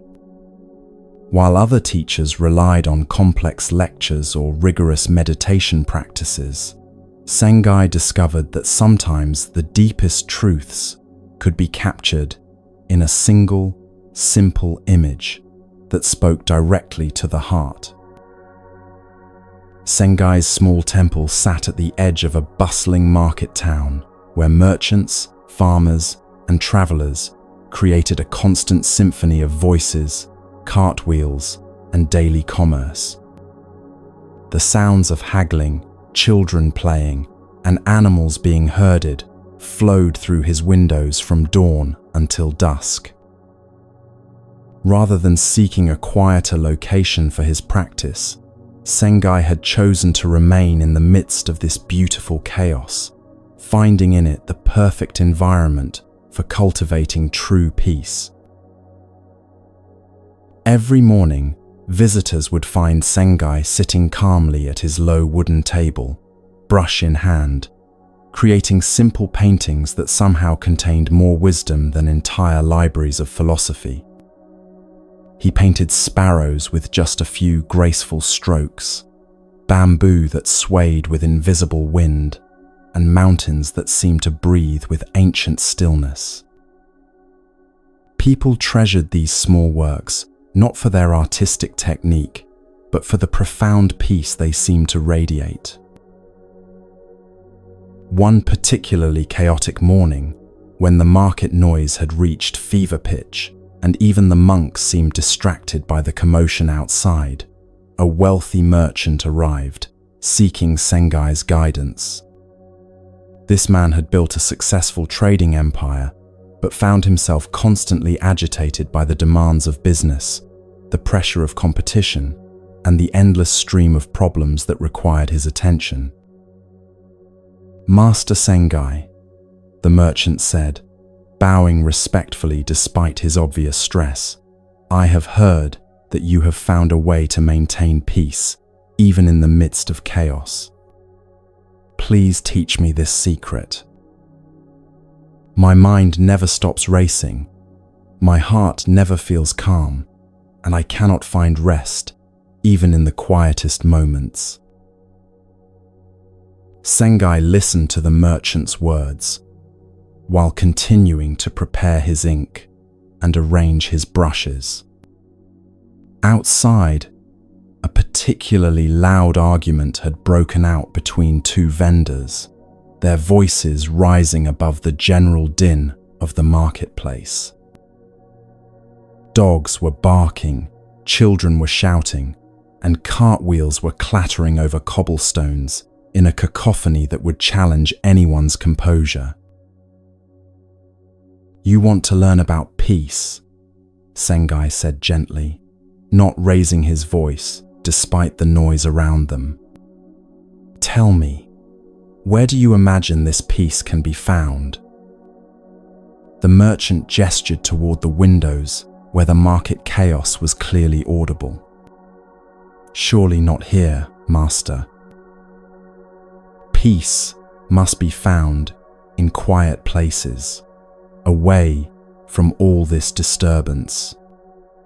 In meditation halls, mountain retreats, or perhaps in the deep silence of night." Sengai smiled and dipped his brush in the black ink. "Watch carefully," he said, and with one smooth, continuous movement, he painted a perfect circle on the white paper before him. The circle was neither too thick nor too thin, neither perfectly round nor obviously imperfect.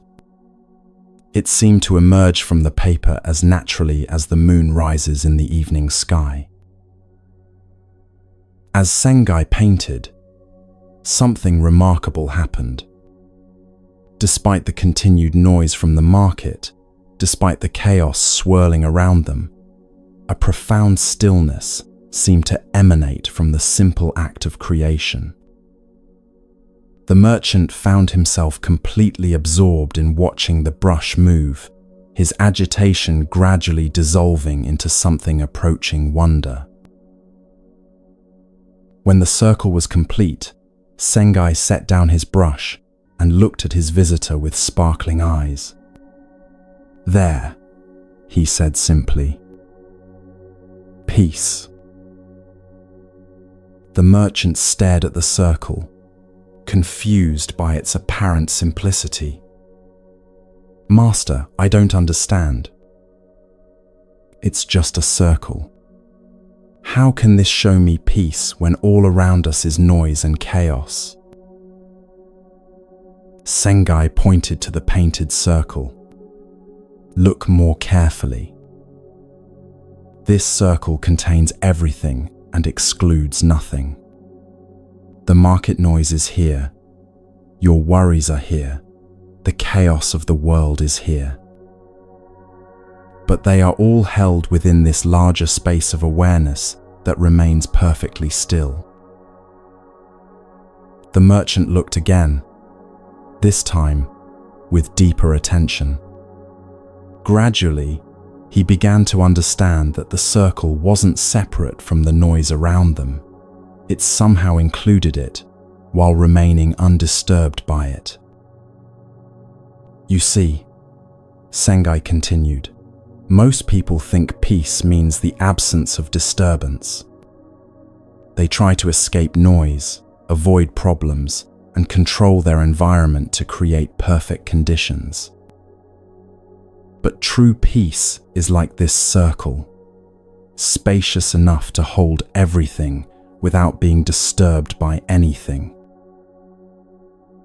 Outside, a merchant's cart overturned, spilling vegetables across the street and creating an even louder commotion.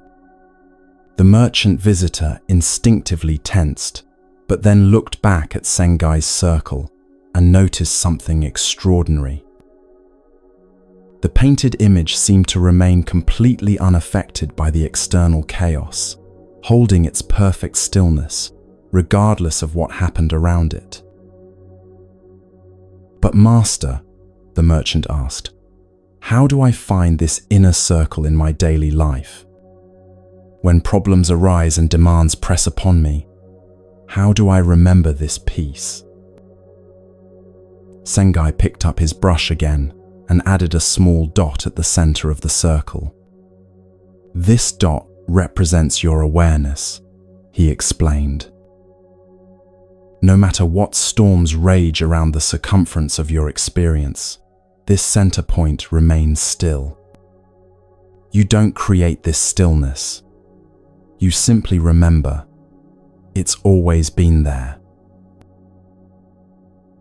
The merchant watched as Sengai continued to paint, adding gentle brushstrokes around the circle that somehow enhanced rather than disturbed its essential simplicity.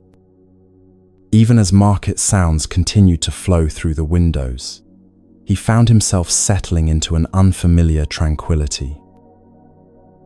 The Buddha's wisdom teaches us that suffering comes from resistance to what is, Sengai said as he worked. When we try to push away noise, control circumstances, or demand that life be different than it is, we create the very agitation we're trying to escape. But when we rest in the circle of awareness that holds everything, we find the peace that was never actually disturbed. The merchant sat in silence for several minutes, absorbing both the visual teaching of the painted circle and the experiential teaching of finding stillness within chaos. Gradually, he noticed that his usual anxiety about business matters felt lighter, held within a larger space that couldn't be touched by temporary concerns. "Master," he said finally, "may I have this painting to remind me of this teaching?" Sengai laughed gently and handed him the brush. "The circle is not in the painting," he said kindly. "The circle is what you are. Paint your own reminder, and every time you do, you'll remember that peace is not something you achieve. It's something you already contain." Can you feel the profound simplicity in Sengai's teaching? His circle revealed that true peace doesn't depend on external silence, but on recognizing the spacious awareness that holds all experiences without being limited by any of them. Most of us exhaust ourselves trying to create perfect conditions for inner peace. We wait for quiet moments, seek peaceful environments, and attempt to control our circumstances to minimize disturbance. While these efforts can provide temporary relief, they often leave us feeling more agitated when inevitable chaos returns. Buddhist understanding reveals that this approach misses the essential point. Peace is not the opposite of chaos. It's the space in which both chaos and calm can exist without conflict. Like Sengai's circle, Our true nature is vast enough to hold every possible experience while remaining fundamentally undisturbed. Think about your own relationship with external circumstances. How much energy do you spend trying to control your environment to feel peaceful? When does noise, interruption, or unexpected change trigger agitation in you? What would it feel like to rest in Sangai's circle, allowing disturbances to exist within a larger field of acceptance? The dot at the center of Sangai's circle represents something crucial, the still point of awareness that witnesses all experiences without being moved by them. This isn't a location in your body or mind, but rather the simple fact of being conscious. Right now, as market sounds or household noises might be happening around you, there's an aware presence that notices these sounds without being disturbed by them. Ancient Buddhist wisdom calls this the deathless element, the aspect of our experience that remains constant through all changes. Unlike our thoughts, emotions, and circumstances, which flow and transform continuously, this aware presence maintains perfect stillness. Recognizing this inner sanctuary isn't a matter of achieving a special state, but simply noticing what's already here. In practical terms, Sangai's circle teaching invites us to expand our definition of peace. Instead of peace meaning no disturbance, we can discover peace as room for all disturbance. This shift transforms our relationship with difficulty from resistance to embrace, from conflict to inclusion. Tonight, as various sounds and sensations move through your awareness, can you sense the circle of peace that Sangai painted? Can you feel how the awareness that notices these experiences remains perfectly still while holding them all? Can you rest in this spacious center point that needs nothing to change in order to be completely at peace? This inner sanctuary isn't something you create through effort. It's something you recognize through gentle attention. Sometimes, the most profound teachings come not through words, but through the simple recognition of what has always been present, waiting patiently for our return.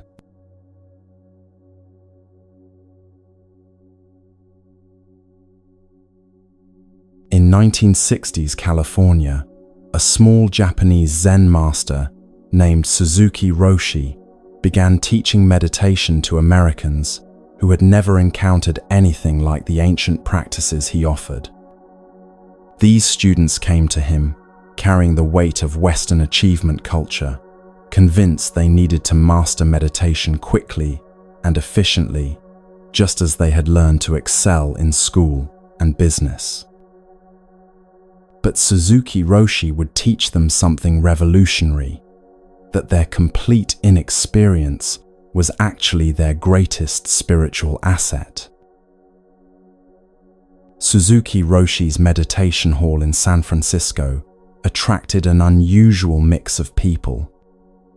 Professors sat next to artists, business executives practiced alongside poets, and former beatniks found themselves sharing cushions with suburban housewives. What united them all was a sincere desire to learn meditation, though most arrived with very definite ideas about what that learning should look like. The students expected systematic instruction, clear benchmarks of progress, and measurable improvements in their meditation skills.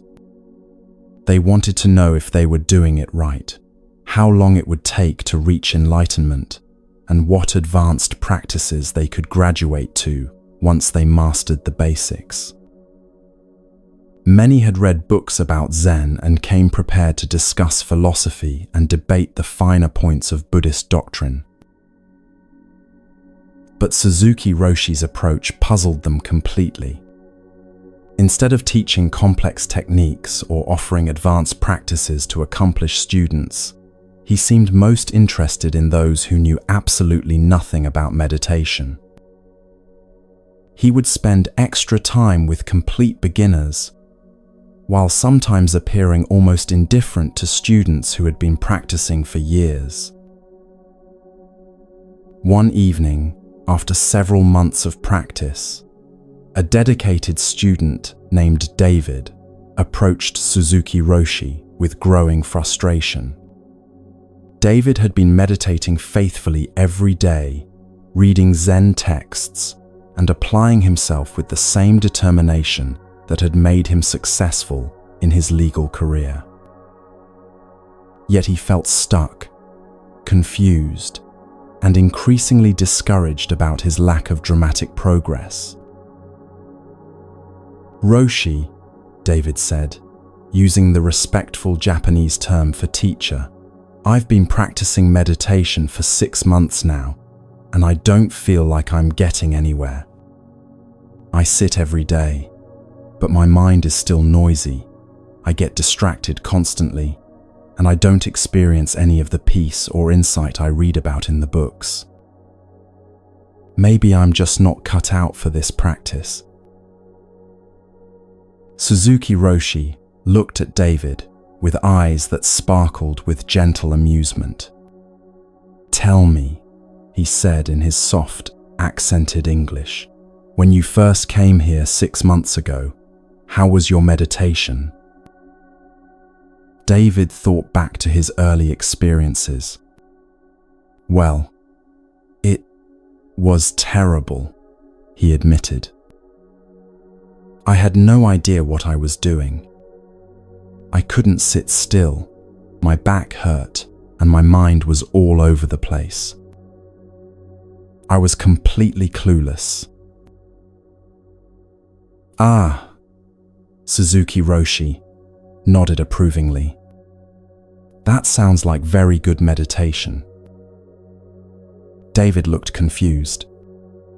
But Roshi, that was when I didn't know anything. Surely my meditation should be better now that I've been practicing for months? Better according to who? Suzuki Roshi asked gently. You say your mind was all over the place when you began. Is it different now?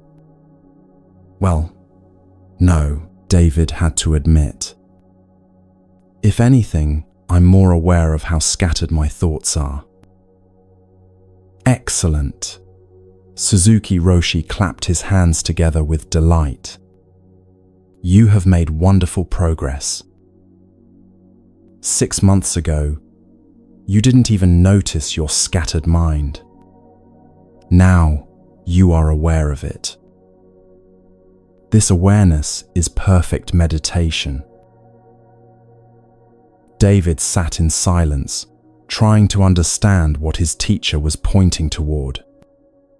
It felt like everything he thought he knew about progress and improvement was being turned upside down.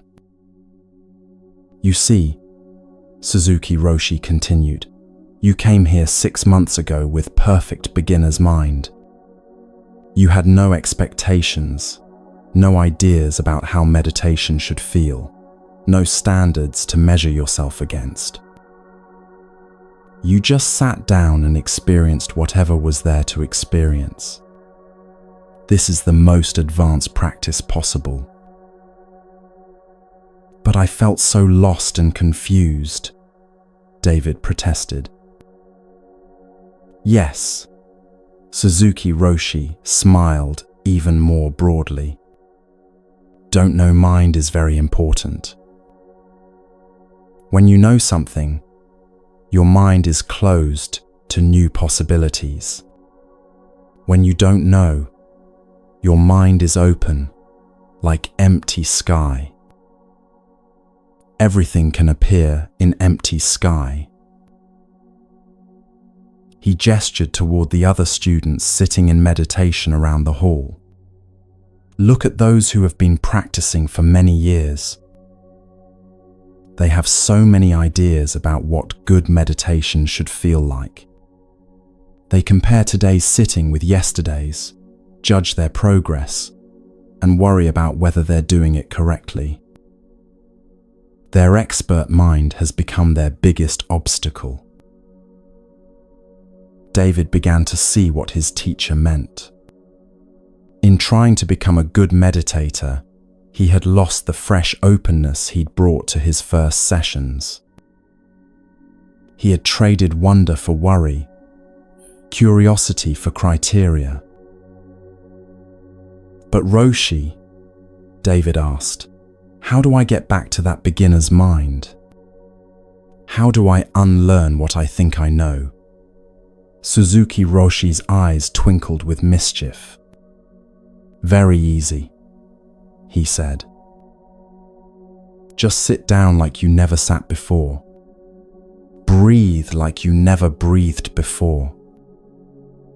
Every moment, your meditation is completely fresh and new. There is no such thing as experienced meditator, only this moment's beginner. Over the following weeks, David experimented with this radical approach. Instead of evaluating his meditation sessions, he tried to approach each one with genuine curiosity about what would happen. Instead of comparing his current state with past experiences, he attempted to meet each breath, each sensation, each thought, as if encountering it for the very first time. To his surprise, this shift in attitude transformed his practice completely. When he stopped trying to be a good meditator and simply became curious about the actual experience of sitting quietly, a natural ease began to emerge. The pressure to progress disappeared, replaced by a gentle interest in whatever was actually happening right now. Months later, when new students came to the meditation hall, looking nervous and apologetic about their inexperience, David watched Suzuki Roshi's face light up with the same joy he had once found puzzling. Now he understood why his teacher treasured beginners so much. They carried with them the precious gift of not knowing that everyone else was trying so hard to rediscover. Can you feel the liberating wisdom in Suzuki Roshi's teaching? He revealed that what we typically consider our weakness, not knowing what we're doing, is actually the doorway to authentic spiritual practice. In Zen tradition, this fresh, open awareness is called Shoshin, beginner's mind. Ancient teachings remind us that, in the beginner's mind, there are many possibilities, but in the expert's mind, there are few.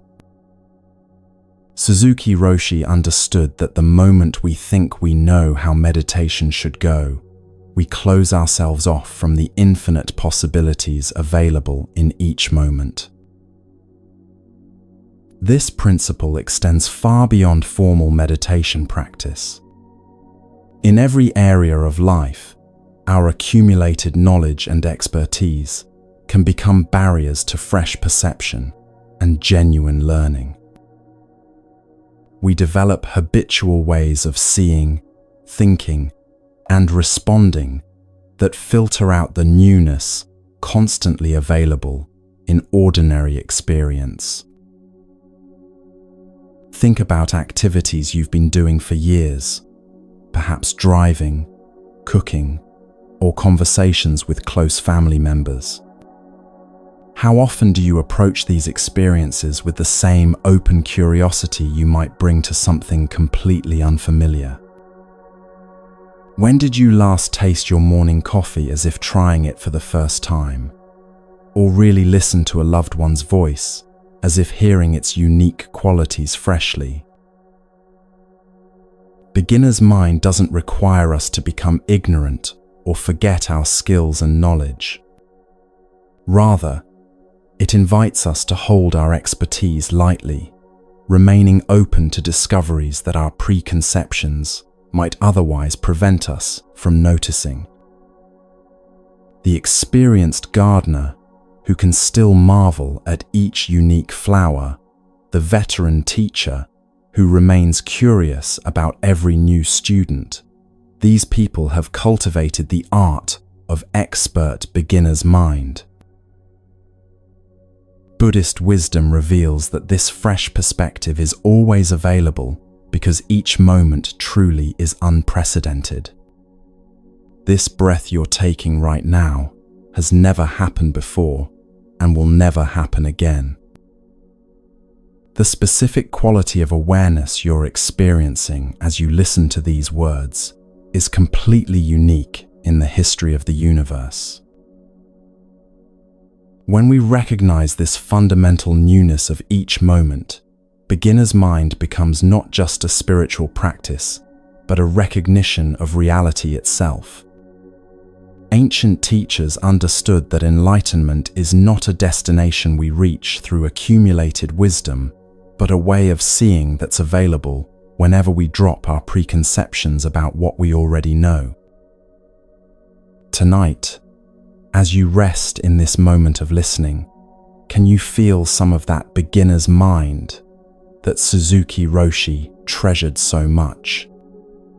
Can you approach the simple experience of breathing, of being aware, of settling into rest, as if discovering these things for the very first time? Can you let go of any ideas about how relaxation should feel and simply remain curious about how it actually feels right now? This fresh eyes approach doesn't require effort or technique. It simply asks for the willingness to not know, even about experiences we think we understand completely. And in this not knowing, there's often space for the most unexpected forms of wisdom to take root and flourish.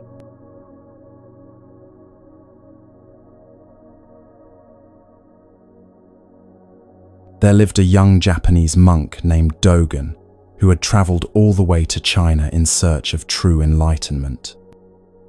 He had studied for years in Japanese monasteries, mastering every text and technique available, yet something essential still felt missing from his understanding.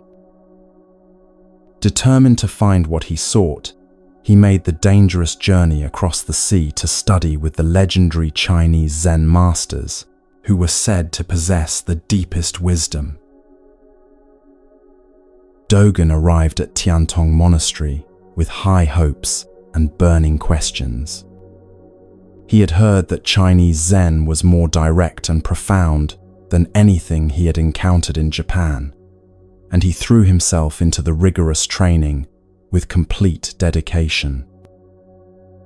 Every day he sat in meditation for hours, studied with intense concentration, and pushed himself to achieve the breakthrough that would finally satisfy his spiritual hunger. Years passed, and while Dogen gained respect for his sincerity and diligence, the great awakening he sought continued to elude him. He could discuss philosophy with the most learned scholars, his meditation posture was perfect, and his understanding of Buddhist doctrine was encyclopedic. Yet despite all his accomplishments, he still felt like something crucial was missing, some final piece that would complete the puzzle of his understanding. His teacher, Master Rujing, was a peculiar man who seemed more interested in ordinary activities than dramatic spiritual experiences. While Dogen asked profound questions about the nature of enlightenment, Rujing would often respond by talking about sweeping floors or preparing vegetables. When Dogen sought guidance about advanced meditation techniques, his master might instead comment on the way morning light fell across the monastery garden. This frustrating pattern continued until one unremarkable morning, when everything changed in the most ordinary way possible. Dogen had been sitting in meditation since before dawn, as was his custom, wrestling with the same questions that had plagued him for years. His back ached, his legs were stiff, and his mind felt no closer to the enlightenment he desperately sought. When the morning sitting period ended, Dogen remained on his cushion, feeling defeated and discouraged.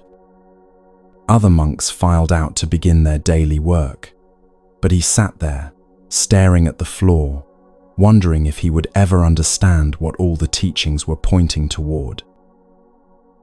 The meditation hall gradually emptied until only he and Master Rujing remained. "Still sitting?" Rujing asked gently, approaching Dogen's cushion.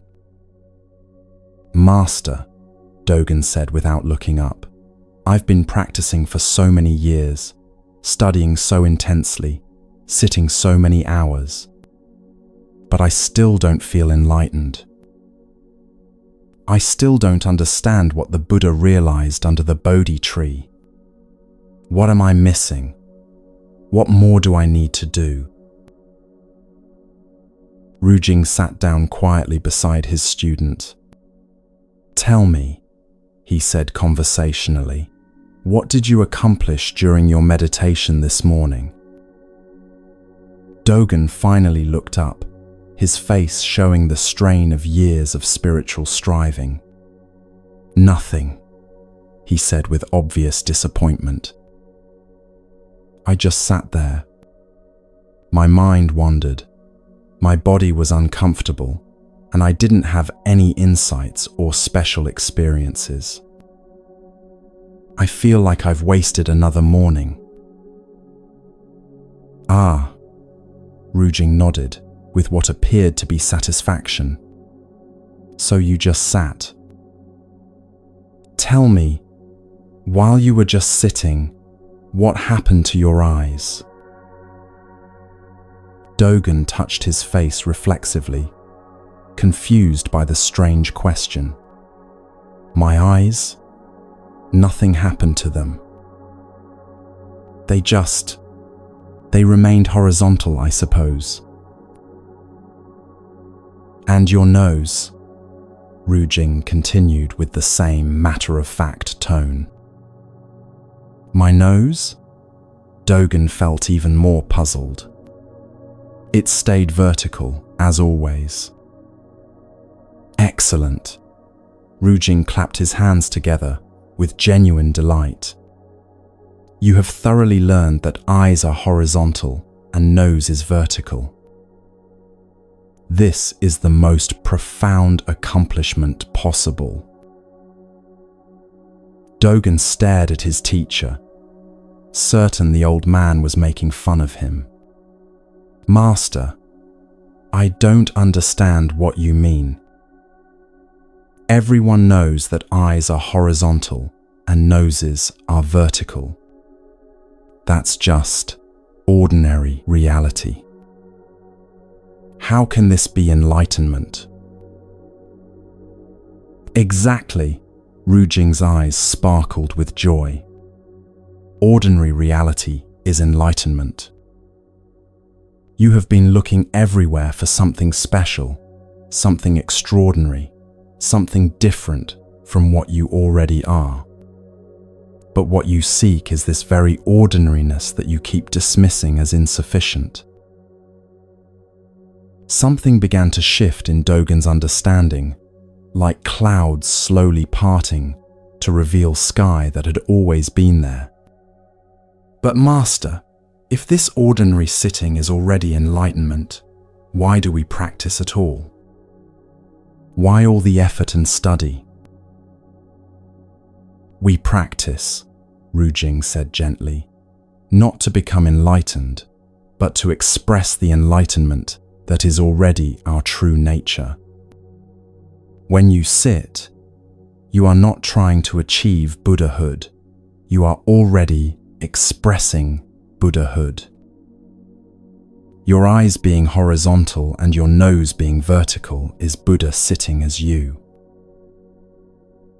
Dogen felt something profound settling in his chest, not a dramatic revelation, but more like finally relaxing after holding his breath for years. So when I just sit, without gaining anything or accomplishing anything special, this itself is complete. When you just sit, you are the Buddha's enlightenment continuing itself through your particular body and mind, Rujing replied. There is nothing to add, nothing to improve, nothing to become. The sitting itself is the point, not what the sitting produces. In that moment, Dogen understood what would later become his revolutionary teaching of shikantaza, just sitting. Not sitting to achieve something, not sitting to become enlightened, not sitting to solve problems or gain insights. Simply sitting as an expression of the Buddha nature that was never absent, never broken, never in need of improvement. Years later, when Dogen returned to Japan and began teaching, students would ask him about his great awakening in China. They expected to hear about dramatic visions, profound insights, or mystical experiences that had transformed his understanding. Instead, he would tell them about learning that eyes are horizontal and noses are vertical. This is the deepest teaching, he would explain to confuse students. You are already exactly what you need to be. Your ordinary mind, your imperfect sitting, your everyday awareness, this is Buddha appearing as you. Practice is not about becoming someone else, but about being completely who you already are. Can you feel the profound relief in Dogen's discovery? After years of seeking something extraordinary, he realized that the ordinary functioning of his body and mind was already the enlightenment he had traveled across oceans to find.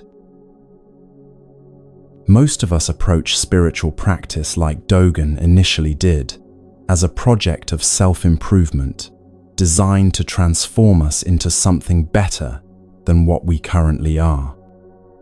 We meditate to become more peaceful, study to become wiser, and practice to become more enlightened. This approach, while well-intentioned, can turn spirituality into another form of striving that keeps us disconnected from what we actually are. Ancient Buddhist understanding reveals what Dogen discovered through his teacher's simple pointing, that awakening is not about becoming different, but about recognizing what we've always been. The awareness that's reading these words right now, the consciousness that notices thoughts and sensations arising and passing, the simple fact of being alive and present, this is already Buddha nature expressing itself completely. The practice of just sitting that emerged from Dogen's insight revolutionized Zen practice. Instead of using meditation as a means to achieve something else, shikantaza invites us to sit without agenda, without goal, without trying to get anywhere or become anyone. It's meditation as expression rather than meditation as technique. This approach extends far beyond formal sitting practice. In any moment, we can practice just being, allowing ourselves to be exactly as we are, without the constant inner pressure to improve, achieve, or become something different. Just walking when walking, just eating when eating, just listening when listening, without the overlay of self-improvement projects. Wisdom teachings remind us that you are perfect as you are, and you could use a little improvement. This apparent paradox points to the same truth Dogen discovered. Our essential nature is already complete, even as our human experience continues to unfold and change. We can work on ourselves and care for our growth while resting in the understanding that our worth isn't dependent on these improvements. Think about your own relationship with self-acceptance. How often do you experience the simple contentment of being exactly as you are right now? When do you feel the pressure to be different, better, more advanced, or somehow improved? What would it feel like to approach your life from Dogen's horizontal eyes, vertical nose perspective, recognizing the completeness of ordinary reality? Tonight, as you rest in this moment, can you sense what Dogen discovered in that Chinese meditation hall? Can you feel how the simple fact of being aware, of breathing, of existing exactly as you are, is already complete and perfect? Can you experience the relief of not needing to become anything other than what you already are? This recognition doesn't eliminate the possibility of growth, learning, or positive change. It simply removes the desperate quality that makes self-improvement feel like survival rather than play. When we rest in our basic okayness, change happens more naturally and joyfully. The horizontal eyes and vertical nose that Dogen celebrated are with you right now, just as they were with him centuries ago. And sometimes this most obvious truth can be the hardest one to truly receive.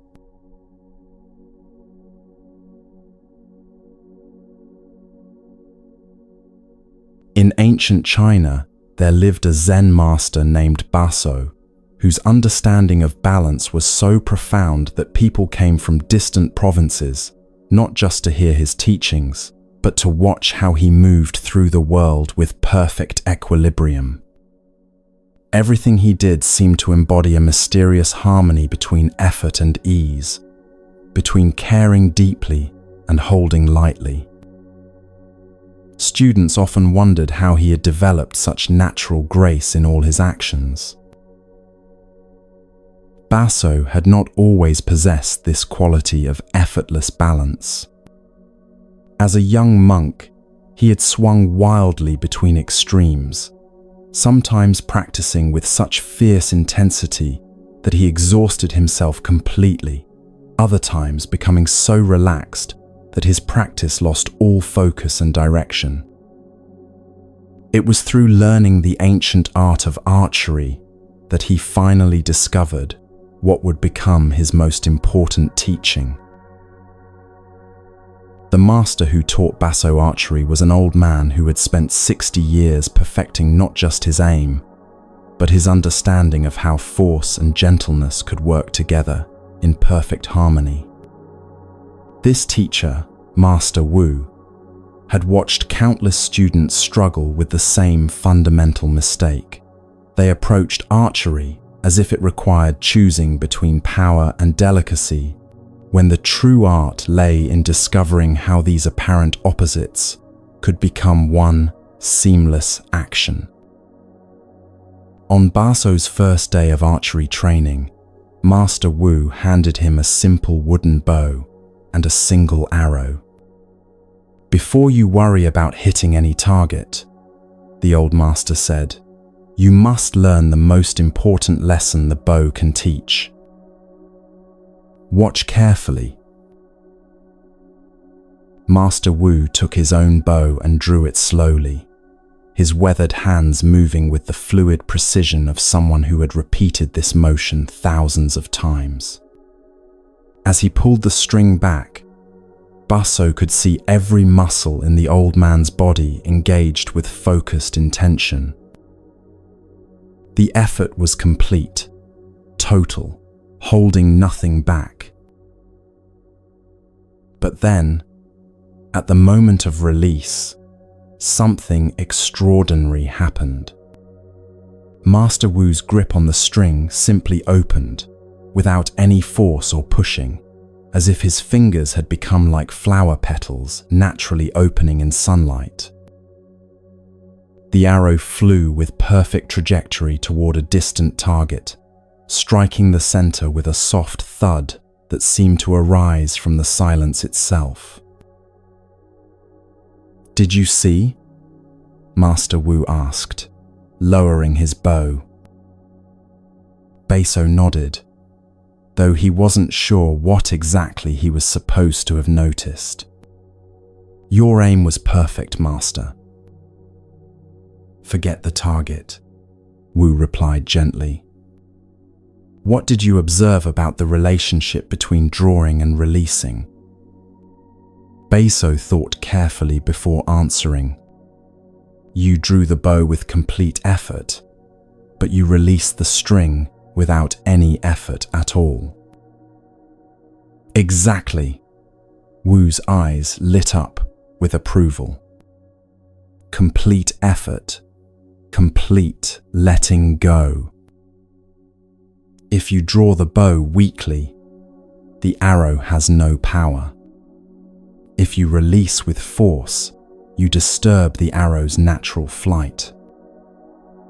The way of the archer is to give everything to the drawing and nothing to the releasing." Over the following months, Baso practiced this principle daily. At first, his attempts were clumsy and unbalanced. Sometimes, he would draw the bow with such fierce determination that his entire body became rigid, making a smooth release impossible. Other times, he would focus so much on gentle releasing that his draw lacked the power necessary to send the arrow anywhere useful. Master Wu would watch these struggles with patient understanding.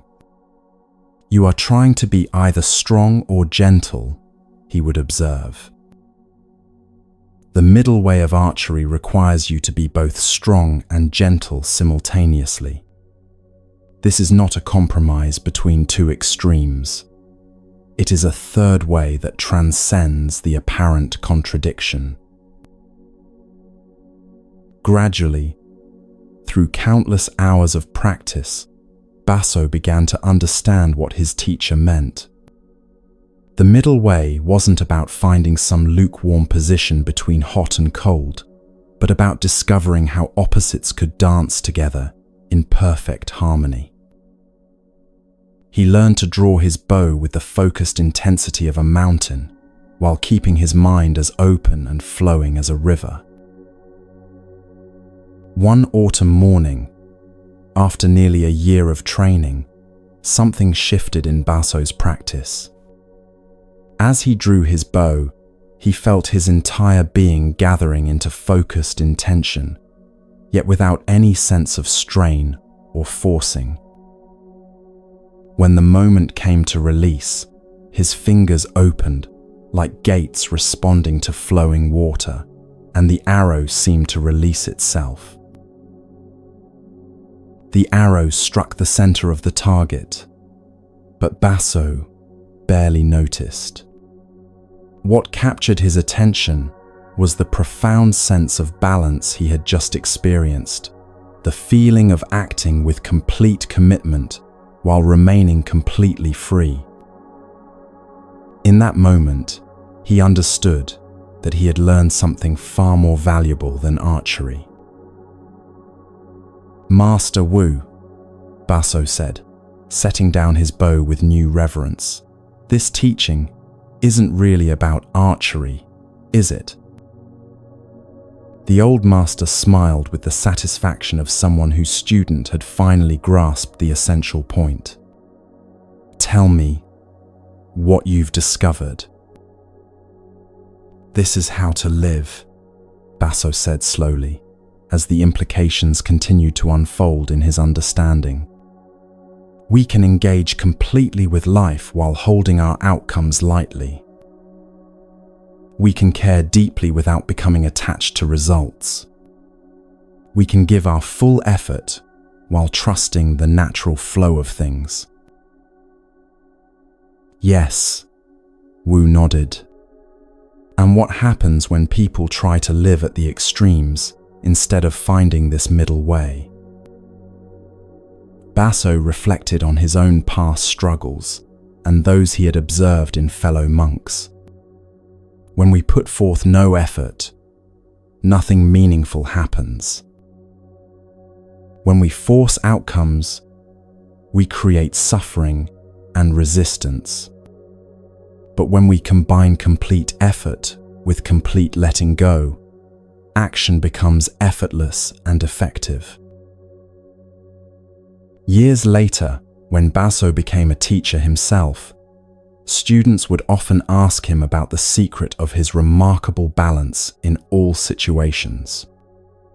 Whether he was meditating, teaching, working in the garden, or simply walking across the courtyard, he moved with the same harmonious integration of strength and softness they had observed in Master Wu's archery. To these students, Basso would often demonstrate his understanding through actual archery lessons. "Watch carefully," he would say, drawing his bow with obvious full engagement while keeping his face completely relaxed. The Buddha's wisdom teaches us that the middle way avoids the extremes of self-indulgence and self-mortification. But this is not a grey compromise. It is a dynamic balance that includes the full spectrum of life. One day, a particularly intellectual student challenged this teaching. "Master Basso, how can we give complete effort while letting go completely? These seem like contradictory instructions that cancel each other out." Basso handed the student a bow and arrow. "Show me the contradiction," he said simply. The student attempted to draw the bow while mentally trying to let go at the same time. His movements became confused and ineffective, the arrow wobbling weakly toward the ground. "You are thinking about effort and letting go as separate mental concepts," Basso observed kindly. "But in actual practice, they are not two different things happening at different times. They are one seamless action, like breathing in and breathing out." He took the bow and demonstrated again, this time narrating his experience. "As I draw, every fiber commits to this action, but without grasping or desperation. As I release, the commitment continues, but without controlling what happens next. The effort and the letting go are like two wings of the same bird." Can you feel the profound wisdom in this archery teaching? Basso had discovered that the middle way isn't about avoiding intensity or passion, but about engaging fully while remaining inwardly free. Most of us live at exhausting extremes. We either care so much about outcomes that we become anxious and controlling, or we detach so completely that our actions lose power and purpose. We swing between forcing situations and being completely passive, between gripping tightly and not caring at all. But the middle way that Basso learned through archery offers a third possibility. We can commit ourselves wholeheartedly to our work, relationships, and goals while holding the results lightly. We can care deeply about others without trying to control their choices. We can pursue our dreams with passion while accepting whatever outcomes actually arise. This balance transforms the quality of our entire experience. When we engage with Basso's archer-like balance, action becomes more effective because it flows from centered awareness rather than desperate attachment. We can be fully present with difficulties without being overwhelmed by them. We can celebrate successes without becoming dependent on them for our sense of worth. Think about areas in your life where you might be living at extremes. Perhaps you're so concerned about a relationship's future that you can't enjoy its present reality. Maybe you care so much about work outcomes that the stress diminishes your actual performance. Or you might have become so protective of your peace that you've withdrawn from meaningful engagement altogether. The Buddha's teaching reveals that suffering often comes from these extreme positions rather than from life's circumstances themselves. When we find the middle way that Basso embodied, we discover we can be fully human, feeling deeply, caring, completely, engaging wholeheartedly, while maintaining the inner freedom that allows us to respond wisely rather than react blindly. Tonight, as you prepare to complete this journey through these ancient stories, can you sense the archer's balance that Basso discovered? Can you feel how you might hold your own life circumstances with the same complete engagement and complete freedom? Can you imagine approaching tomorrow with the archer's way, drawing your bow of attention and effort fully, while releasing your arrows of action with perfect trust? This is perhaps the most practical wisdom these 13 stories have offered. The understanding that we don't have to choose between caring and freedom, between effort and ease, between engagement and peace. Like the master archer, we can embody all of these qualities simultaneously, finding in their integration a way of living that is both fully human and deeply wise.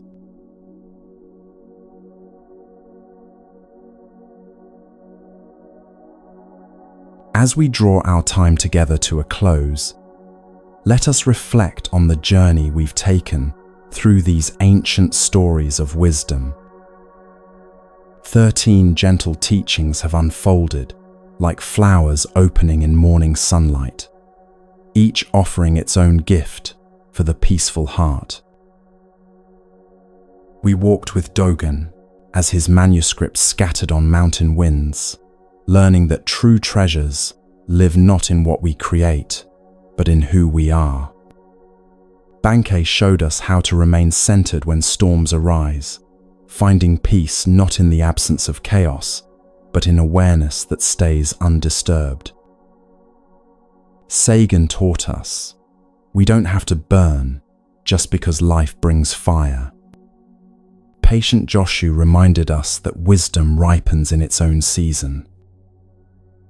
Ikkyu revealed the freedom of needing less to feel complete, and Ryokan showed us that compassion is our most natural state.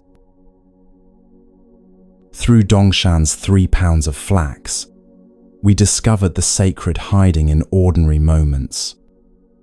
Huang Po freed us from endless seeking by revealing we are already what we've been trying to become. Sengai's circle showed us the spacious awareness that holds all experiences without being limited by any. Suzuki Roshi celebrated not knowing as the doorway to wonder, Dogen's horizontal eyes revealed that enlightenment is being exactly what we are. And Basso's archery taught us to engage fully while holding outcomes lightly. These teachers from across centuries discovered the same essential truth. Freedom comes not from changing circumstances, but from changing our relationship to whatever arises. Thank you for sharing this journey, for bringing your seeking heart to this ancient conversation. From Moon Mind Temple, where wisdom flows like moonlight through all who remember their original peace, we offer this blessing. May you rest peacefully tonight, knowing everything you need for happiness already lives within you. May you wake refreshed, carrying the gentle strength of these timeless teachings. The moon that Ryokan wished he could give shines on you now, offering its light freely to all who remember how to receive it. Rest well, dear friend. The wisdom lives on in you.